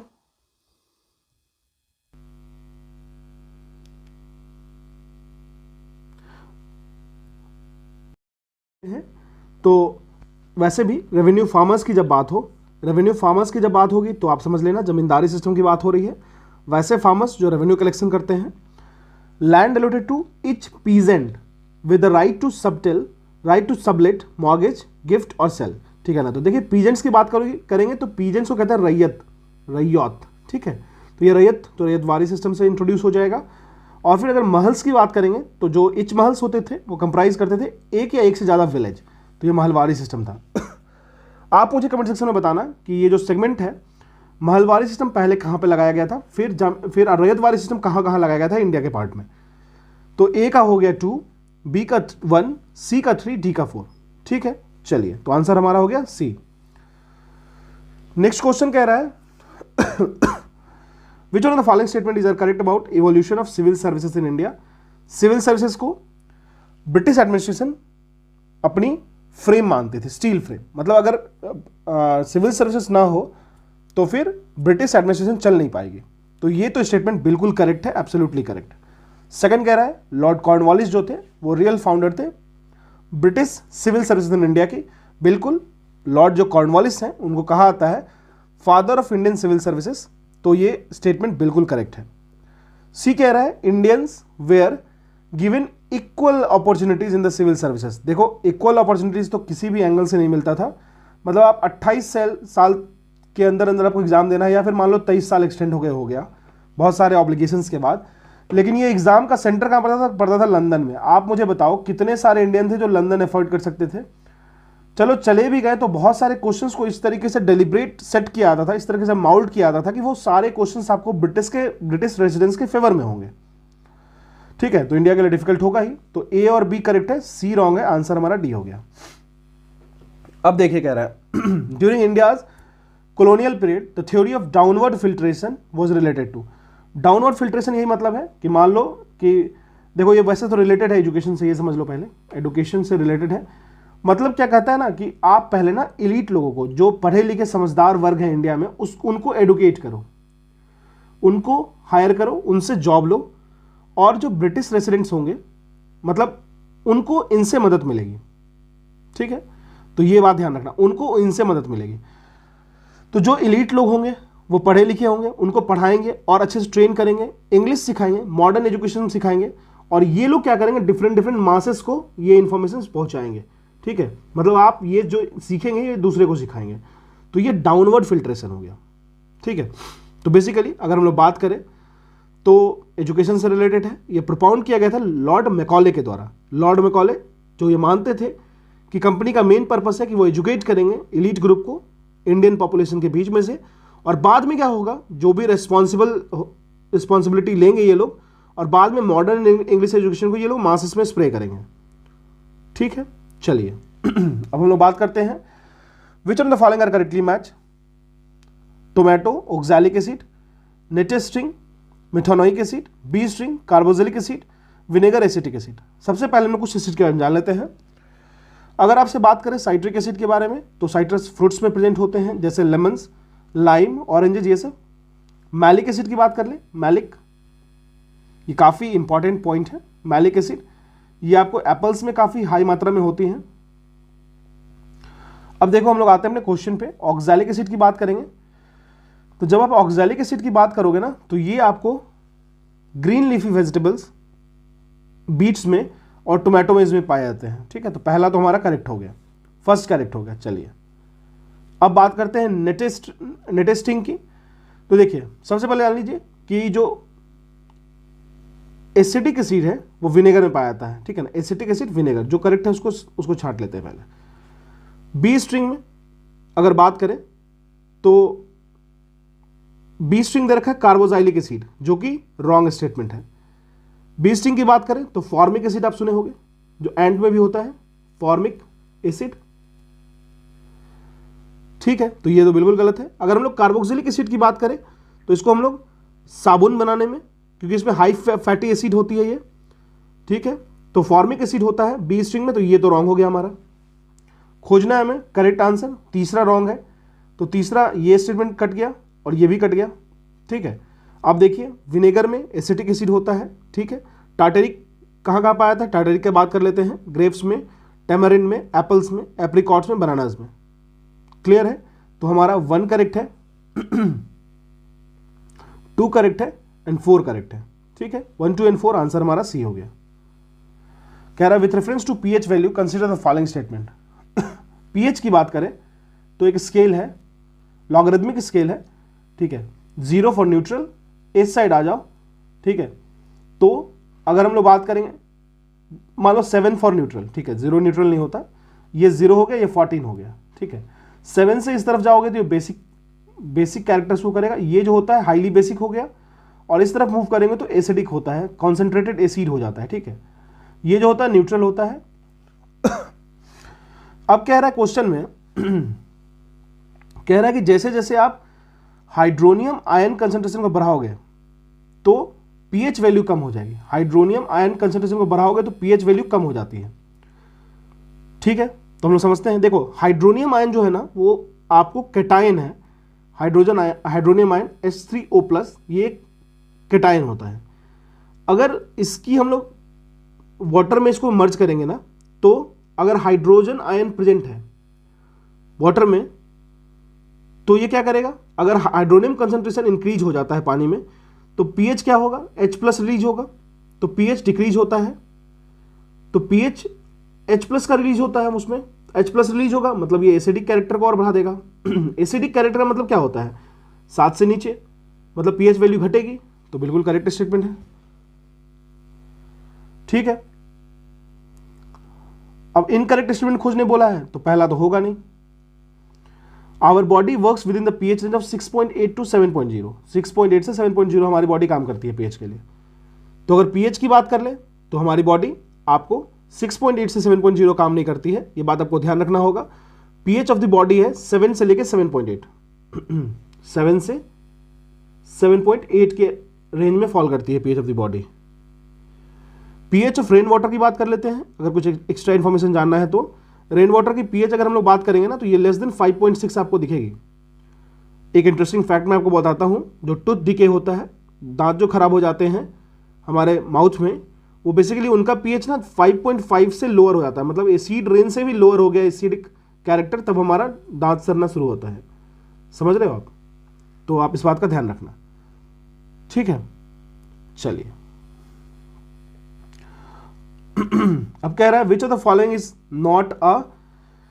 नॉट नेचुरल इंडिकेटर। इंडिकेटर क्या होगा? एसिड बेस इंडिकेटर्स होते हैं, एसिडिक कैरेक्टर और बेसिक कैरेक्टर को डिफरेंट डिफरेंट तरीके से शो करते हैं, अपने चेंज में, अपने चीज़ों में चेंज लाके या फिर सेम रह के, ठीक है। अगर हम लोग बात करें लिटमस सॉल्यूशन जो है ना, लिटमस सॉल्यूशन की बात करेंगे, प्योरली डाई, ये प्योर डाई है। एक्सट्रैक्ट कहां से होता है? लाइकेन से होता है। लाइकेन क्या होता है ना, लाइकेन ये ना एक तरीके से इन्वायरमेंटल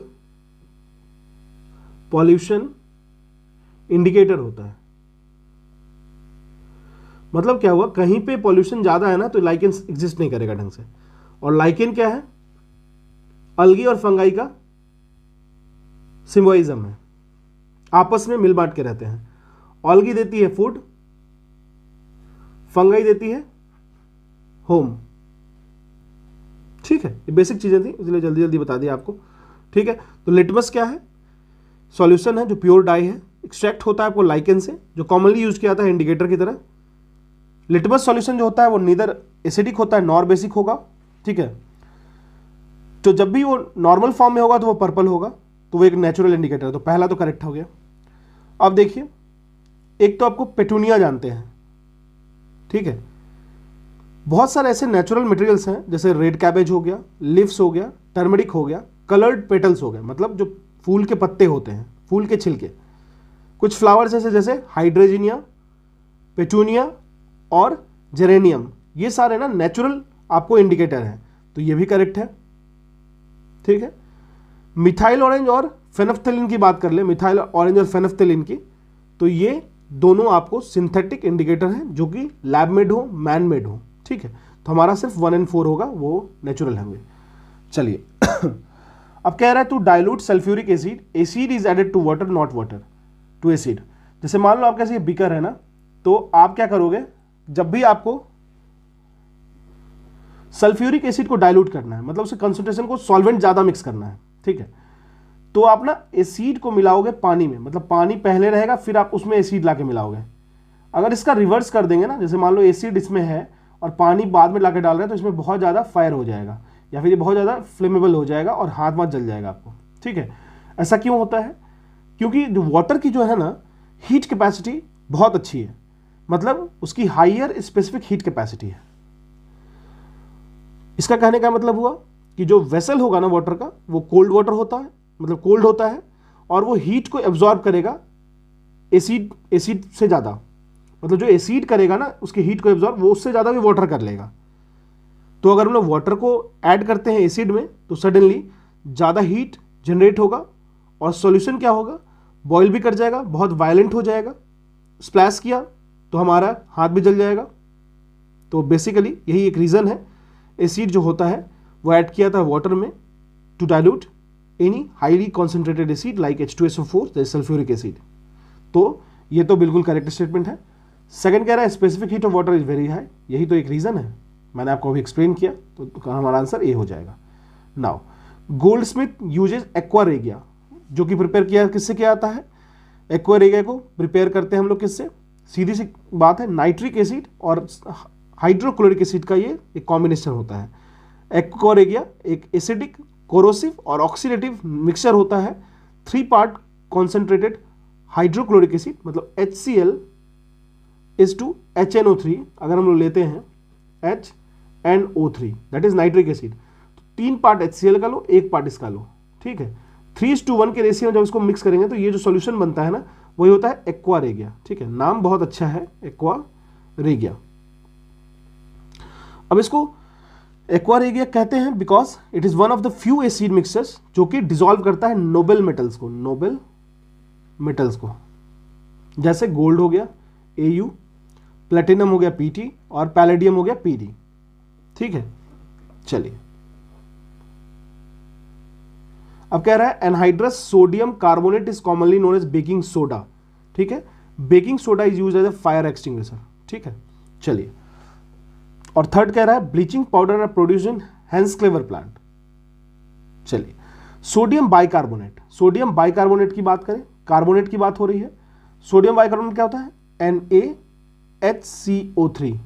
तो ये हो गया, देखो देखिए बाइकार्बोनेट आ रहा है ना, तो आप इसको ऐसे याद रख सकते हो, बी से बाई आ रहा है तो बेकिंग सोडा।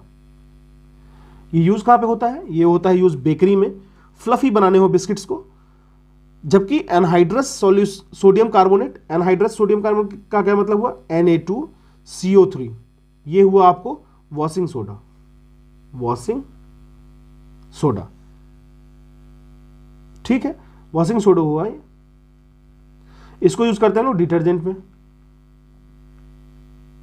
ठीक है, चलिए तो एनहाइड्रस, अगर हम लोग सोडियम कार्बोनेट की बात करें तो इसको हम लोग बेकिंग सोडा नहीं कहते, ये वॉशिंग सोडा होता है। स्टेटमेंट 1 तो रॉन्ग हो गया। ठीक है, 1 रॉन्ग हो गया। चलिए अब दूसरा देखते हैं, baking soda is used as a fire extinguisher. बिल्कुल, बेकिंग सोडा को यूज करते हैं फायर एक्सटिंग्विशर इक्विपमेंट में, ये 100% करेक्ट है। थर्ड कह रहा है bleaching powder produce in Hasenclever plant. जब हम लोग ब्लीचिंग पाउडर की बात करें तो ये प्रिपेयर किया जाता है हेंसक्लेवर प्लांट में, जिसको हम लोग बैकमैन प्लांट भी कहते हैं। इसको जरूर जान लीजिएगा, बैकमैन प्लांट भी कहते हैं। तो दोनों करेक्ट है, 2 और 3, आंसर हमारा बी हो गया। ठीक है, चलिए नेक्स्ट क्वेश्चन देखते हैं। जब भी बात करेंगे इस तरह की क्वेश्चन की तो आपको याद रखना, यहां से बहुत सारे इंफॉर्मेशन आपको निकल के मिलते हैं। अगर हम लोग आर्टिफिशियल फ्रूट राइपनिंग की बात करें तो ये बहुत ही इजी क्वेश्चन हो जाता है, क्योंकि सुनते आते हो तो एथिलीन होता है। आप मुझे कमेंट सेक्शन में बताना, नेचुरल जो फ्रूट राइपनिंग होता है, फ्रूट जो पकता है वो किस वजह से पकता है। ठीक है, और हम लोग बात करेंगे बेकिंग सोडा की, तो ये आपको सोडियम बाइकार्बोनेट हो जाएगा, अभी मैंने आपको बताया NaCO3। सॉफ्ट ड्रिंक की बात कर लेते हैं, सॉफ्ट ड्रिंक तो ये आपको कार्बन डाइऑक्साइड उसमें होता है। क्वार्ट्ज की बात कर लेते हैं, सोडियम सिलिकेट होता है, SiO2, सोडियम डाइऑक्साइड भी कह सकते हो आप इसको। ठीक है, क्वार्ट्ज, ये इसको क्वार्ट्ज को कहाँ यूज़ करते हैं? ऑसिलेटर बनाने में यूज़ करते हैं, इलेक्ट्रॉनिक डिवाइसेस में ऑसिलेटर बनाने में यूज़ करते हैं, क्लॉक्स इंडस्ट्री में यूज़ करते हैं, इलेक्ट्रिक व्हीकल में यूज़ करते हैं। तो ये सारी चीज़ें आपको यहाँ पे हो गया। तो आंसर हमारा हो गया फर्स्ट का 3, सेकेंड 4, 3 4 1 2, 3 4 1 2, हमारा आंसर बी हो गया। चलिए अब बोल रहा है which following statement is not correct. Not correct पूछ रहा है, IAS में पूछा गया क्वेश्चन है, तो ये हमें बताते हैं। देखिए presence of NaCl increase the rate of setting of plaster of Paris. देखिए POP जो होता है ना, वो अच्छे से सेट करता है जब हम लोग NaCl यूज करते हैं तो। ठीक है, करेक्ट स्टेटमेंट है।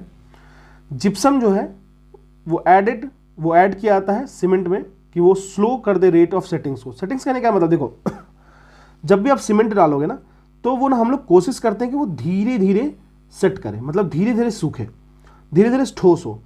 ऐसा क्यों होता है ना कि जितना ज़्यादा टाइम बीतेगा ना, उतना ज़्यादा ये अच्छे तरीके से सेट करेगा। सेटिंग एक वर्ड है, सिविल इंजीनियरिंग में ज़्यादा फोकस्ड होता है, तो सेटिंग हो जाएगा। मतलब क्या है कि टाइम के साथ ना उसकी मॉइस्चर धीरे धीरे सूखेगी, तो और जितना ही ज़्यादा स्ट्रेंथ होगा उसका बढ़ते चला जाएगा, तो वो अच्छे तरीके से होता है। तुरंत अगर सूख जा रहा है तो कहीं ना कहीं गीला रह जा रहा है, कहीं ना कहीं उसमें वो रह जा रहा है, नमी रह जा रहा है, तो ये दिक्कत वाली बात हो जाती है। तो जिप्सम जो है वो आपको एडेड है, सीमेंट में ऐड करते हैं हम लोग, ताकि उस रेट ऑफ सेटिंग्स को स्लो कर दे। रेट ऑफ सेटिंग्स अगर स्लो होता है ना, तो इससे क्या होता है, रेट ऑफ सेटिंग्स जैसे जैसे स्लो होता है वैसे आपको वो चीज़ें अच्छी हो जाती हैं। तो हमारा बिल्कुल ये करेक्ट है। All alkaline earth metals have hydrated salt. देखिए ये भी सही है। अब देखो हम लोग समझते हैं बेरियम एंड स्ट्रोंटियम, ये आपको फ्री नेचर में पाया जाता है। देखिए बेरियम और स्ट्रोंटियम की बात करें ना, ये आपको फ्री नेचर में कभी नहीं मिलता है एज ए फ्री एलिमेंट। ये जो दो हैं वो बिलोंग करते हैं आपको ग्रुप 2 ऑफ प्रेडिक्टेबल। जब आप ग्रुप 2 देखिएगा उसके प्रेडिक्टेबल वाले सेगमेंट में ये मिलता है। द मेटल्स जो इस पर्टिकुलर ग्रुप 2 के होते हैं वो बहुत ही ज़्यादा रिएक्टिव होते हैं, जिसकी वजह से आपको ये कभी भी आपको एटमॉस्फेयर में इस तरीके से फ्री नहीं मिलेगा। ठीक है, तो आंसर हमारा डी हो जाएगा। चलिए ब्लीचिंग के पाउडर के बारे में कौन एंड ट्रू है, तो हम लोग बात कर लें। देखिए ब्लीचिंग पाउडर कैल्शियम हाइपोक्लोराइड या फिर कैल्शियम ऑक्सीक्लोराइड, कैल्शियम ऑक्सीक्लोराइड। देखिए इसमें क्या होता है ना, यह एक इनऑर्गेनिक कंपाउंड है, इसको यूज करते हैं हम लोग ब्लीचिंग पाउडर में। ठीक है। ब्लीचिंग पाउडर यूज करते हैं, इसका केमिकल फार्मूला क्या होता है, CaOCl2 कर लो या फिर CaOCl या Cl लिख सकते हो इस तरीके से। वाइट सॉलिड होता है। कॉमर्शियल सैंपल अगर आप लेने जाओगे तो थोड़ा येलो दिखता है। यह एक ऑक्सीडाइजिंग एजेंट है और ये रिलीज करता है क्लोरीन को जब आप रिएक्ट करते हो डाइल्यूट एसिड के साथ। तो ब्लीचिंग पाउडर की बात करें तो वाटर ट्रीटमेंट में यूज होता है जो कि ब्लीचिंग एजेंट की तरह काम करता है। आप अगर कभी पानी को यूज़ किए होगे ब्लीच्ड वाटर को तो आपको पता चला होगा। और ये बहुत ज़्यादा सोल्यूबल नहीं होता है वाटर में, it is more soluble in water, जो हो गया वो ट्रू नहीं है। यह थोड़ा लाइट येलो कलर का होता है, यह एक ऑक्सीडेंट है, यह रिलीज करता है chlorine after the reaction with diluted acid, ठीक है ना। चलिए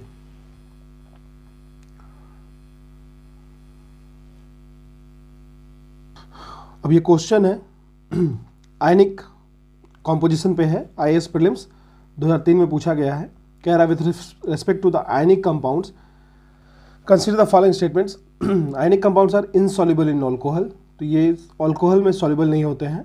सेकंड कह रहा है ionic compound in the solid state, यहाँ पे क्लीचे पॉइंट है, are a good conductor of electricity, तो ये तो रॉन्ग हो गया आपका, ठीक है। दो तो रॉन्ग हो जा रहा है, तो यहाँ तो ऐसे एलिमिनेट हो गया, आंसर हमारा ये हो गया, ठीक है। क्योंकि देखो आयनिक कंपाउंड जो होते हैं ना वो ब्रेक करते हैं निगेटिव एंड पॉजिटिव आयंस में। तो एक चीज़ आप याद रखना, जो आयनिक कंपाउंड है ना वो नेगेटिव और पॉजिटिव आयंस में बनते हैं और बहुत ज़्यादा स्टेबल होते हैं वो। अल्कोहल्स जो है उनकी बहुत ही लो डाइलेक्ट्रिक कांस्टेंट वैल्यू है। डाइलेक्ट्रिक कांस्टेंट एक टर्म होता है, अगर बहुत ज़्यादा डीप में नहीं जाते हैं क्योंकि ये आपके लिए यूजफुल नहीं होगा।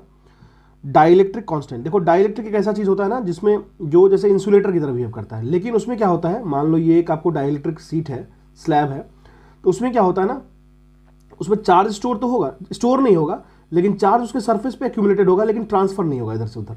डाइलेक्ट्रिक तो इंसुलेटर भी मान सकते हो और उसकी तरह बिहेव भी कर सकते हो, लेकिन इंसुलेटर में बिल्कुल चार्ज स्टोर नहीं होगा, लेकिन यहाँ पे थोड़ा सा सरफेस पे रहता है, ठीक है। बेसिक लैंग्वेज में बता रहा हूँ आपको। तो अल्कोहल जो होता है वो बहुत ही लो डाइलेक्ट्रिक कांस्टेंट उसकी वैल्यू होती है, जिसमें क्या होता है कि वो इतना वीक होता है force of attraction between the ions and ionic compound कि वो उसको तोड़ ही नहीं पाता है, ठीक है। तो वो उस फोर्स को ऑफ अट्रैक्शन को तोड़ नहीं पाता है, अल्कोहल की बात हो रही है। सो आयनिक कंपाउंड जो होता है वो इनसॉल्युबल होता है अल्कोहल में, जैसे NaCl ले लो, KCl ले लो, sodium chloride, potassium chloride. Ionic compound अगर हम लोग सॉलिड स्टेट की बात करें तो बैड कंडक्टर ऑफ इलेक्ट्रिसिटी होता है, क्योंकि आयंस में टूटेंगे नहीं तो इलेक्ट्रिसिटी कहाँ से जाएगा। तो सेकंड हमारा बिल्कुल रॉन्ग है, आंसर हमारा 1 हो जाएगा। चलिए अब हम लोग आगे देख लेते हैं नेक्स्ट क्वेश्चन। नेक्स्ट क्वेश्चन कह रहा है, second question, soap removes grease by. Soap किस तरीके से रिमूव करता है ग्रीस को, तो वो करता है इमल्सिफिकेशन प्रोसेस से। इमल्सिफायर्स जो होते हैं वो यूजुअली लॉन्ग चेन कंपाउंड्स हैं जिसमें पोलर ग्रुप होता है, जैसे सोप हो गया। जो सोप मॉलिक्यूल्स हैं वो दो पार्ट होते हैं, एक तो होता है आपको लॉन्ग हाइड्रोकार्बन चेन, इसको कहते हैं C17, जैसे H35, ये लॉन्ग हाइड्रोकार्बन चेन हुआ। Hydro means hydrogen component, carbon means carbon component, ठीक है ना, जो कि सॉल्युबल होता है फैट में, ठीक है ना। लॉन्ग हाइड्रोकार्बन चेन्स होता है जो कि सॉल्युबल होता है फैट में, ठीक है। सेकंड पार्ट की अगर बात कर ले तो डिजॉल्व्ड पोलर पार्ट होता है जो कि डिजॉल्व होता है वाटर में। तो जैसे देखिए लॉन्ग हाइड्रोकार्बन चेन क्या हो गया, C17 H35, ठीक है, तो ये फैट में डिजॉल्व होता है, ठीक है। दूसरा पार्ट क्या होता है, डिजॉल्व पोलर, जो पोलर पार्ट होता है, जैसे COO माइनस Na ले लो, ठीक है, Na प्लस, तो ये वाटर में डिजॉल्व होता है। तो हम इमल्सन की प्रोसेस की बात करें तो जो डाइपोलर एल्कलाइन ग्रुप होता है सोप का, वो डिजॉल्व कर जाता है ऑयल और ग्रीस में। तो डाइपोलर एल्कलाइन ग्रुप होता है सोप का, वो डिजॉल्व कर जाता है ऑयल और ग्रीस में, फैट में, ठीक है। और ये क्या करता है, जो पोलर ग्रुप होता है वो डिजॉल्व कर जाता है वाटर में, ये वाटर में चला गया। इससे क्या हुआ, जब उसको रगड़ेंगे तो ये फैट वाला जो मॉलिक्यूल होगा, जब फैट के साथ डिजॉल्व हो जा रहा है, ग्रीज के साथ सस्पेंड हो जा रहा है ना, वो ड्रॉपलेट्स के फॉर्म में स्मूथली वाटर के साथ बाहर आ जाता है, ठीक है। यही होता है, उसमें एक हेड और टेल होता है, इसको हम लोग समझते हैं एक हाइड्रोफोबिक नेचर का होता है, एक हाइड्रोफिलिक नेचर का होता है। हाइड्रोफोबिक मतलब उससे डरता है, तो ये फैटी वाला हाइड्रो से डरता है क्योंकि वो ऑयल के साथ मिक्स हो गया, ग्रीस के साथ, वो बाहर की तरफ निकल जाता है, क्योंकि ये आपको फैटी एसिड, फैटी में मतलब फैट्स में ईजिली डिजॉल्व हो जाता है, ठीक है। तो ये ही बेसिक फंक्शन है, बेसिक चीज़ें को इतना ही समझते हैं। अब बात कर रहे हैं detergents easily remove oils and dirt from dirty garments, बिल्कुल अभी मैंने जस्ट आपको समझाया। सेकंड कह रहा है detergent increase the surface tension of the water. देखो अगर हम लोग बात करें तो डिटर्जेंट जो है वो इजीली रिमूव करता है ऑयल को डर्ट और डर्टी गारमेंट से। जो सरफेस टेंशन होता है वाटर का वो ड्रामेटिकली रिड्यूस हो जाता है जब आप सोप और डिटर्जेंट मिलाइएगा। तो देखो हम लोग सरफेस टेंशन की बात कर लें जब तो ये एक बहुत बड़ा वजह होता है जब वाटर के ड्रॉपलेट को आप गिराते हैं ना तो वो स्फेरिकल शेप का होता है, क्योंकि इससे क्या होता है वो सरफेस पे एक टेंशन लगता रहता है जो उसको स्फेरिकल शेप देता है। ठीक है, जब भी आप एक बूंद पानी को ऐसे उठाओगे हाथ में तो वो ना इसकी शेप ही ऐसी होती है, क्योंकि उसमें सरफेस टेंशन होता है, उसका सरफेस जो होता है वो टेंशन मोड में रहता है, वो स्फेरिकल। जब भी किसी भी चीज़ को किसी भी ऑब्जेक्ट को आप फ्रीली छोड़ोगे ना तो इन्वायरमेंट में नेचर में वो सर्वाइव करने के लिए मिनिमम पॉसिबल एरिया को कवर करने की कोशिश करेगा। ये बेसिक रूल्स ऑफ नेचर है। जैसे किसी भी चीज़ को आप डिस्टर्ब करोगे ना तो वो कोशिश करेगा कि वो साइन वेव के फॉर्मेशन में हो, साइन वेव में हो। ठीक है, क्योंकि नेचुरल जो ऑसिलेशंस होता है वो साइन वेव को सपोर्ट करता है। उसी तरीके से जब भी कोई चीज़ को आप छोड़ोगे नेचुरली तो वो कोशिश करेगा कि सबसे स्मॉलेस्ट एरिया को कवर करे, तो स्फेरिकल एरिया सबसे स्मॉलेस्ट एरिया में कवर करने की बात करेगा वो। ठीक है, तो याद रखिएगा ये। तो बिल्कुल ये तो करेक्ट है, लेकिन detergent increase the surface tension of water ये नहीं होता, वो रिलीज कर देता है सरफेस टेंशन ऑफ वाटर को, वीकेंड कर देता है। जब भी आप सोप और डिटर्जेंट मिलाओगे तो उसकी जो सरफेस टेंशन होती है वो ड्रामेटिकली रिड्यूस हो जाएगा। जो सोप और डिटर्जेंट होता है मॉलिक्यूल वो आपको सरफेस पे सारे के सारे एग्रीगेट करेगा वाटर को, इस तरीके से वो वीकेंड करेगा हाइड्रोजन बॉन्डिंग को जो कि वाटर मॉलिक्यूल्स के बीच में लग रहे हैं, सरफेस टेंशन रिड्यूस हो जाएगा। तो हमारा रीजन रॉन्ग हो गया, असर्शन करेक्ट है, तो आंसर हमारा हो जाएगा सी। ठीक है, चलिए बात कर रहा है synthetic detergent can make more leather in hard water. ठीक है, थर्ड रीजन कह रहा है synthetic detergent makes form soluble calcium and magnesium salt in the hard water. ये आपको आईएएस प्रीलिम्स में पूछा गया क्वेश्चन है। देखिए जब भी बात करेंगे तो कोई भी डिटर्जेंट होगा वो इजीली रिमूव करेगा ऑयल को, ये तो हम लोग अभी जान के गए हैं हम लोग। लेकिन अगर सिंथेटिक डिटर्जेंट की बात करते हैं डिटर्जेंट्स जो होते हैं वो आपको सोप से डिफरेंट होते हैं। इसको यूज किया जाता है कपड़े को साफ करने में, लेकिन कपड़ों को कब साफ करेंगे, हम लोग यूज कौन सी वाटर करेंगे, हार्ड वाटर करते हैं। ठीक है, hard water as detergent does not form any insoluble precipitate with calcium और मैग्नीशियम सॉल्ट। जब भी हम लोग इसको कोशिश करेंगे किसी कैल्शियम और मैग्नीशियम सॉल्ट के साथ यूज करने के लिए ना तो कोई भी प्रेसिपिटेट बनाएगा ही नहीं, तो साफ कर ही नहीं पाएगा। समझ रहे हो बात को, तो ये तो पॉसिबल नहीं होगा। ठीक है, तो सिंथेटिक डिटर्जेंट जो होता है वो मोर लैथर बनाता है हार्ड वाटर में, ये सही है। Synthetic detergent forms soluble calcium and magnesium salt with hard water, बिल्कुल। अगर हम लोग कैल्शियम और मैग्नीशियम सॉल्ट को यूज करेंगे तो कोई भी इनसॉल्युबल प्रेसिपिटेट फॉर्म ही नहीं करेगा। ठीक है, तो ये भी करेक्ट है, तो रीजन भी करेक्ट है, असर्शन को सपोर्ट कर रहा है, तो आंसर हमारा ये हो गया। ठीक है, मैं आपको फिर से बता देता हूँ, डिटर्जेंट जो होते हैं वो हम लोग सोप से थोड़ा अलग होते हैं, उनको हम यूज़ करते हैं क्लीन क्लोथ्स करने के लिए हार्ड वाटर के साथ, क्योंकि डिटर्जेंट जो होते हैं ना वो आपको इनसॉल्युबल प्रेसिपिटेट नहीं बनाते हैं जब हम लोग कैल्शियम और मैग्नीशियम सॉल्ट में यूज़ करते हैं। ठीक है, यह एक रीज़न है कि आप डिटर्जेंट जो होता है वो ज़्यादा फोम प्रोड्यूस करता है हार्ड वाटर के साथ और ऑयल एंड डस्ट को ईजिली रिमूव करता है। ठीक है, चलिए बहुत अच्छा क्वेश्चन था ये, अच्छे क्वेश्चन में काउंट होगा। Consider the following statement, sodium silicate and sodium sulphate are mixed as detergent in washing powder so that to maintain dryness of powder. देखिए क्या कह रहा है,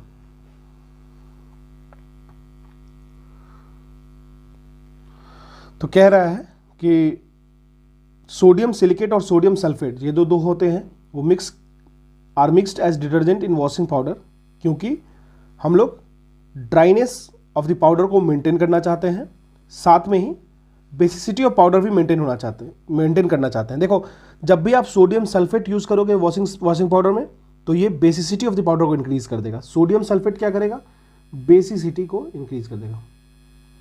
ठीक है, ये बेसिसिटी को इंक्रीज कर देगा। एडिशन ऑफ सोडियम सिलिकेट की बात कर लेंगे तो ये क्या करेगा, पाउडर को क्रिस्टलाइन बनाएगा, क्रिस्टल बना के रखेगा। ठीक है, क्रिस्टल बना के रखेगा। ठीक है, इस बात का ध्यान रखिएगा। तो इससे क्या होता है, पाउडर जो होता है ड्राई होता है। जब भी आप देखना, जब भी आप जाओगे डिटर्जेंट को छूने के लिए भीगे हाथों से तो फिर वो एक अलग एक क्रिस्टल्स फॉर्म कर लेगा, फिर वो सूखा सूखा ड्राई सा लगेगा। तो ये दोनों होता है, सोडियम सिलिकेट होता है, एटलीस्ट कम से कम आपको ये याद होना चाहिए सिलिकेट होता है, और सोडियम सल्फेट हम लोग मिक्स करते हैं डिटर्जेंट में। सोडियम सिलिकेट जो मिक्स करते हैं सिलिका ऐसा क्रिस्टल की तरह यूज करते हैं, सोडियम सल्फेट जो यूज करते हैं उसमें बेसिसिटी ऑफ दैट सॉल्यूशन हम लोग दैट डिटर्जेंट बढ़ाते हैं। तो बिल्कुल जब हम लोग करेंगे तो ड्राइनेस बढ़ेगा और साथ साथ में विस्कोसिटी ऑफ द पाउडर बढ़ेगा। दोनों करेक्ट है, आंसर हमारा सी हो गया। क्वेश्चन काफ़ी अच्छा था। चलिए, अब कह रहा है the chemical fertilizers are necessary for phosphorus need for plant. बिल्कुल करेक्ट है, प्लांट को रिक्वायरमेंट है फॉस्फोरस की।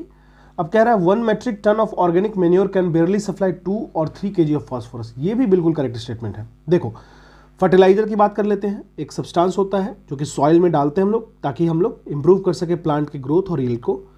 नाइट्रोजन, फॉस्फोरस, पोटासियम, इसको एनपीके फर्टिलाइजर कहते हैं। काफ़ी पॉपुलर है नेम, एनपीके फर्टिलाइजर। ये नेसेसरी होता है एलिमेंट्स ऑफ प्लांट में। अगर हम लोग 1.5 से लेकर 3 kg मैन्योर्स या फर्टिलाइजर को यूज करेंगे ना, तो फॉस्फोरस आपको 1 metric ton of an organic manure से निकलेगा सिर्फ 1.5 और 3 kg का। समझ रहे हो, मतलब मैंने रिवर्स बोल दिया थोड़ा। जैसे मान लो आप 1 मेट्रिक टन इतना ज़्यादा यूज़ करोगे मैन्योर को, नेचुरल मैन्योर को, ऑर्गेनिक मैन्योर को, तो आपको सिर्फ 1 से लेके या 1.5 kg का फॉस्फोरस मिलेगा। तो आप सोच लो क्या कॉस्ट बेनिफिट है, इतना फ़ायदा है? नहीं फ़ायदा है। सो केमिकल फर्टिलाइजर जो होते हैं वो नेसेसरी होते हैं, फॉस्फोरस नीड तो होते हैं, लेकिन ये बहुत ज़्यादा रिक्वायरमेंट होता है। तो ज़रूरत भी है और नेचुरली ऑर्गेनिकली आप इतना ही ले पाओगे, तो इसीलिए हम लोग केमिकल फर्टिलाइजर्स को यूज़ करते हैं। ठीक है, तो हमारा स्टेटमेंट ए करेक्ट हो जाएगा। चलिए, अब कह रहा है which of the following is not correctly matched, plant nutrients and role देख लेते हैं। Nitrogen growth of the plant, बिल्कुल करेक्ट है। फॉस्फोरस रूट डेवलपमेंट के लिए। Potassium regulating stomatal opening and closing के लिए, स्टोमाटा जो ओपन एंड क्लोजिंग होता है आपको पता होगा। ठीक है, बोरोन में डिजीज रेजिस्टेंस होती है। देखो यहाँ पे ना सारा स्टेटमेंट करेक्ट है। नाइट्रोजन, फॉस्फोरस एंड पोटासियम होता है वो मैक्रो न्यूट्रिएंट है, ये आपको याद रखना है। नाइट्रोजन, फॉस्फोरस एंड पोटासियम ये आपको मैक्रो न्यूट्रिएंट है, मैक्रो न्यूट्रिएंट। ठीक है, मैक्रो एलिमेंट्स हैं प्लांट का। नाइट्रोजन डिफिशियंसी क्या होता है, प्लांट येलो हो जाएंगे, पेल हो जाएंगे, लीव्स आपको रिटार्ड होगा, फिर प्लांट ग्रोथ नहीं कर पाएगा ढंग से। प्लांट एब्जॉर्ब करता है फॉस्फोरस को एज ए फॉस्फेट आयन, ये पूछता है एग्जाम में, ये as a phosphate ion phosphorus को लेता है। बेसिकली ये फेवर करता है हेल्दी रूट्स को, किस तरीके से ग्रोथ होगा। ट्रांसलोकेशन ऑफ फूड जो होता है, जाइलम फिलोएम वाला कंसेप्ट। ठीक है, पोटासियम एक बहुत ही इंपॉर्टेंट रोल प्ले करता है opening and closing of stomata में। बोरोन की बात करें तो माइक्रो एलिमेंट है प्लांट का, इसकी डिफिशियंसी जो होती है वो heart rot of beetroot जो होता है उसका, और इंटरनल कॉक डिजीज लाती है इन एप्पल। इसकी डिफिशियंसी की बात करें तो ये इफेक्ट करता है रूट्स के नोड्यूल्स को। लेगुमिनस प्लांट में, लेगुमिनस प्लांट वैसे प्लांट्स जिनमें नाइट्रोजन रिक्वायरमेंट होती है, और ये किसी एक बैक्टीरिया जिसको हम लोग कहते हैं नाइट्रोजन फिक्सेटिंग बैक्टीरिया, उससे पूरी होती है। बोरोन भी हेल्पफुल होता है किस तरीके से, डिजीज रेजिस्टेंस चीज़ों को लाता है इन प्लांट। तो ये सारा का सारा स्टेटमेंट करेक्ट है, तो ये ऑप्शन अनअवेलेबल हो गया। ठीक है, चलिए बात करते हैं नेक्स्ट क्वेश्चन की। ठीक है, चलिए कह रहा है ozone kills micro organism in water, ozone is not radio active. ठीक है, तो देखो बिल्कुल ये अगर हम लोग इस क्वेश्चन को देखें तो एक चीज समझते हैं, ओजोन जो होता है ना वो बना होता है आपको 3 ऑक्सीजन एटम से, O3 से, एक फ्री रेडिकल होता है ऑक्सीजन। ठीक है, ये रेयरली आपको 1 एटम ऑफ ऑक्सीजन को गिव अप कर देगा, और इसी के साथ साथ क्या होता है ना, एक रिएजेंट का फॉर्मेशन करता है, तो ये फ्री रेडिकल का फॉर्मेशन करता है। अब देखो हम लोग बात करें तो ये बहुत ही रेयरली ना एक एटम ऑफ ऑक्सीजन को गिव अप कर देता है, जो क्या प्रोवाइड करता है, एक पावरफुल ऑक्सीडाइजिंग एजेंट जो कि टॉक्सिक होता है मोस्ट वाटर बॉर्न ऑर्गेनिज्म के लिए, जैसे कि बैक्टीरिया, मोल्ड और यीस्ट, स्पोर्स, वायरसेस और हार्मफुल प्रोटोजोन्स को। ठीक है ना, इसीलिए ऑक्सीजन, ओजोन जो होता है वो रेडियो एक्टिव नहीं होता है, ओजोन जो है वो रेडियो एक्टिव नहीं होता। तो ये स्टेटमेंट बिल्कुल करेक्ट है। साथ साथ में ही दोनों असर्शन और रीजन ट्रू है, लेकिन रीजन का कोई यहाँ पे ऑप्शन नहीं बन रहा कि रेडियो एक्टिविटी नहीं है तो वो किस तरीके से माइक्रो ऑर्गेनिज्म को किल करता है। ठीक है ना, तो ए और आर इज करेक्ट, पर R is not the correct explanation of the given question, so answer will be B. चलिए अब कह रहा है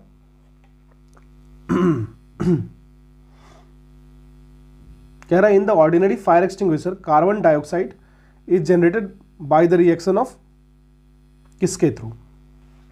बहुत ही इजी क्वेश्चन है।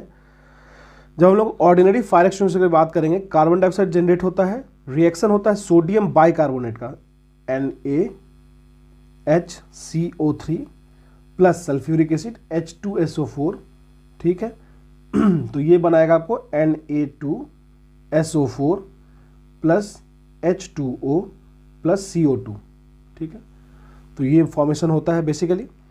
तो अगर हम लोग बात करें इस क्वेश्चन की, तो sodium bicarbonate and dilute sulphuric acid मिलता है, जो कि ऑर्डिनरी फायर एक्सटिंग्विशर में कार्बन डाइऑक्साइड जनरेट करता है फॉर द गिवन रिएक्शन, ठीक है। चलिए अब कह रहा है which one of the following compound is used to make fire proofing cloth. Aluminium sulphate का यूज करते हैं फायर प्रूफिंग क्लॉथ्स के लिए, ठीक है। तो ये आपको एक तरीके से टेक्निकल टेक्सटाइल होता है ये, है ना।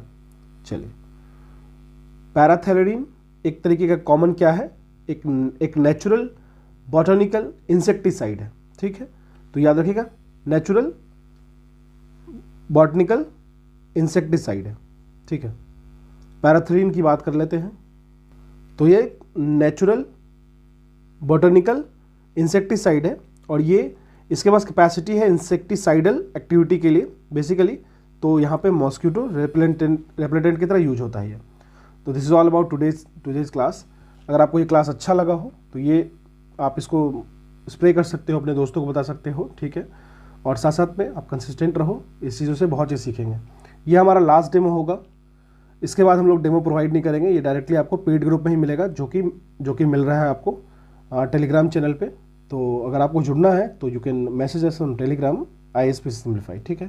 Thank you.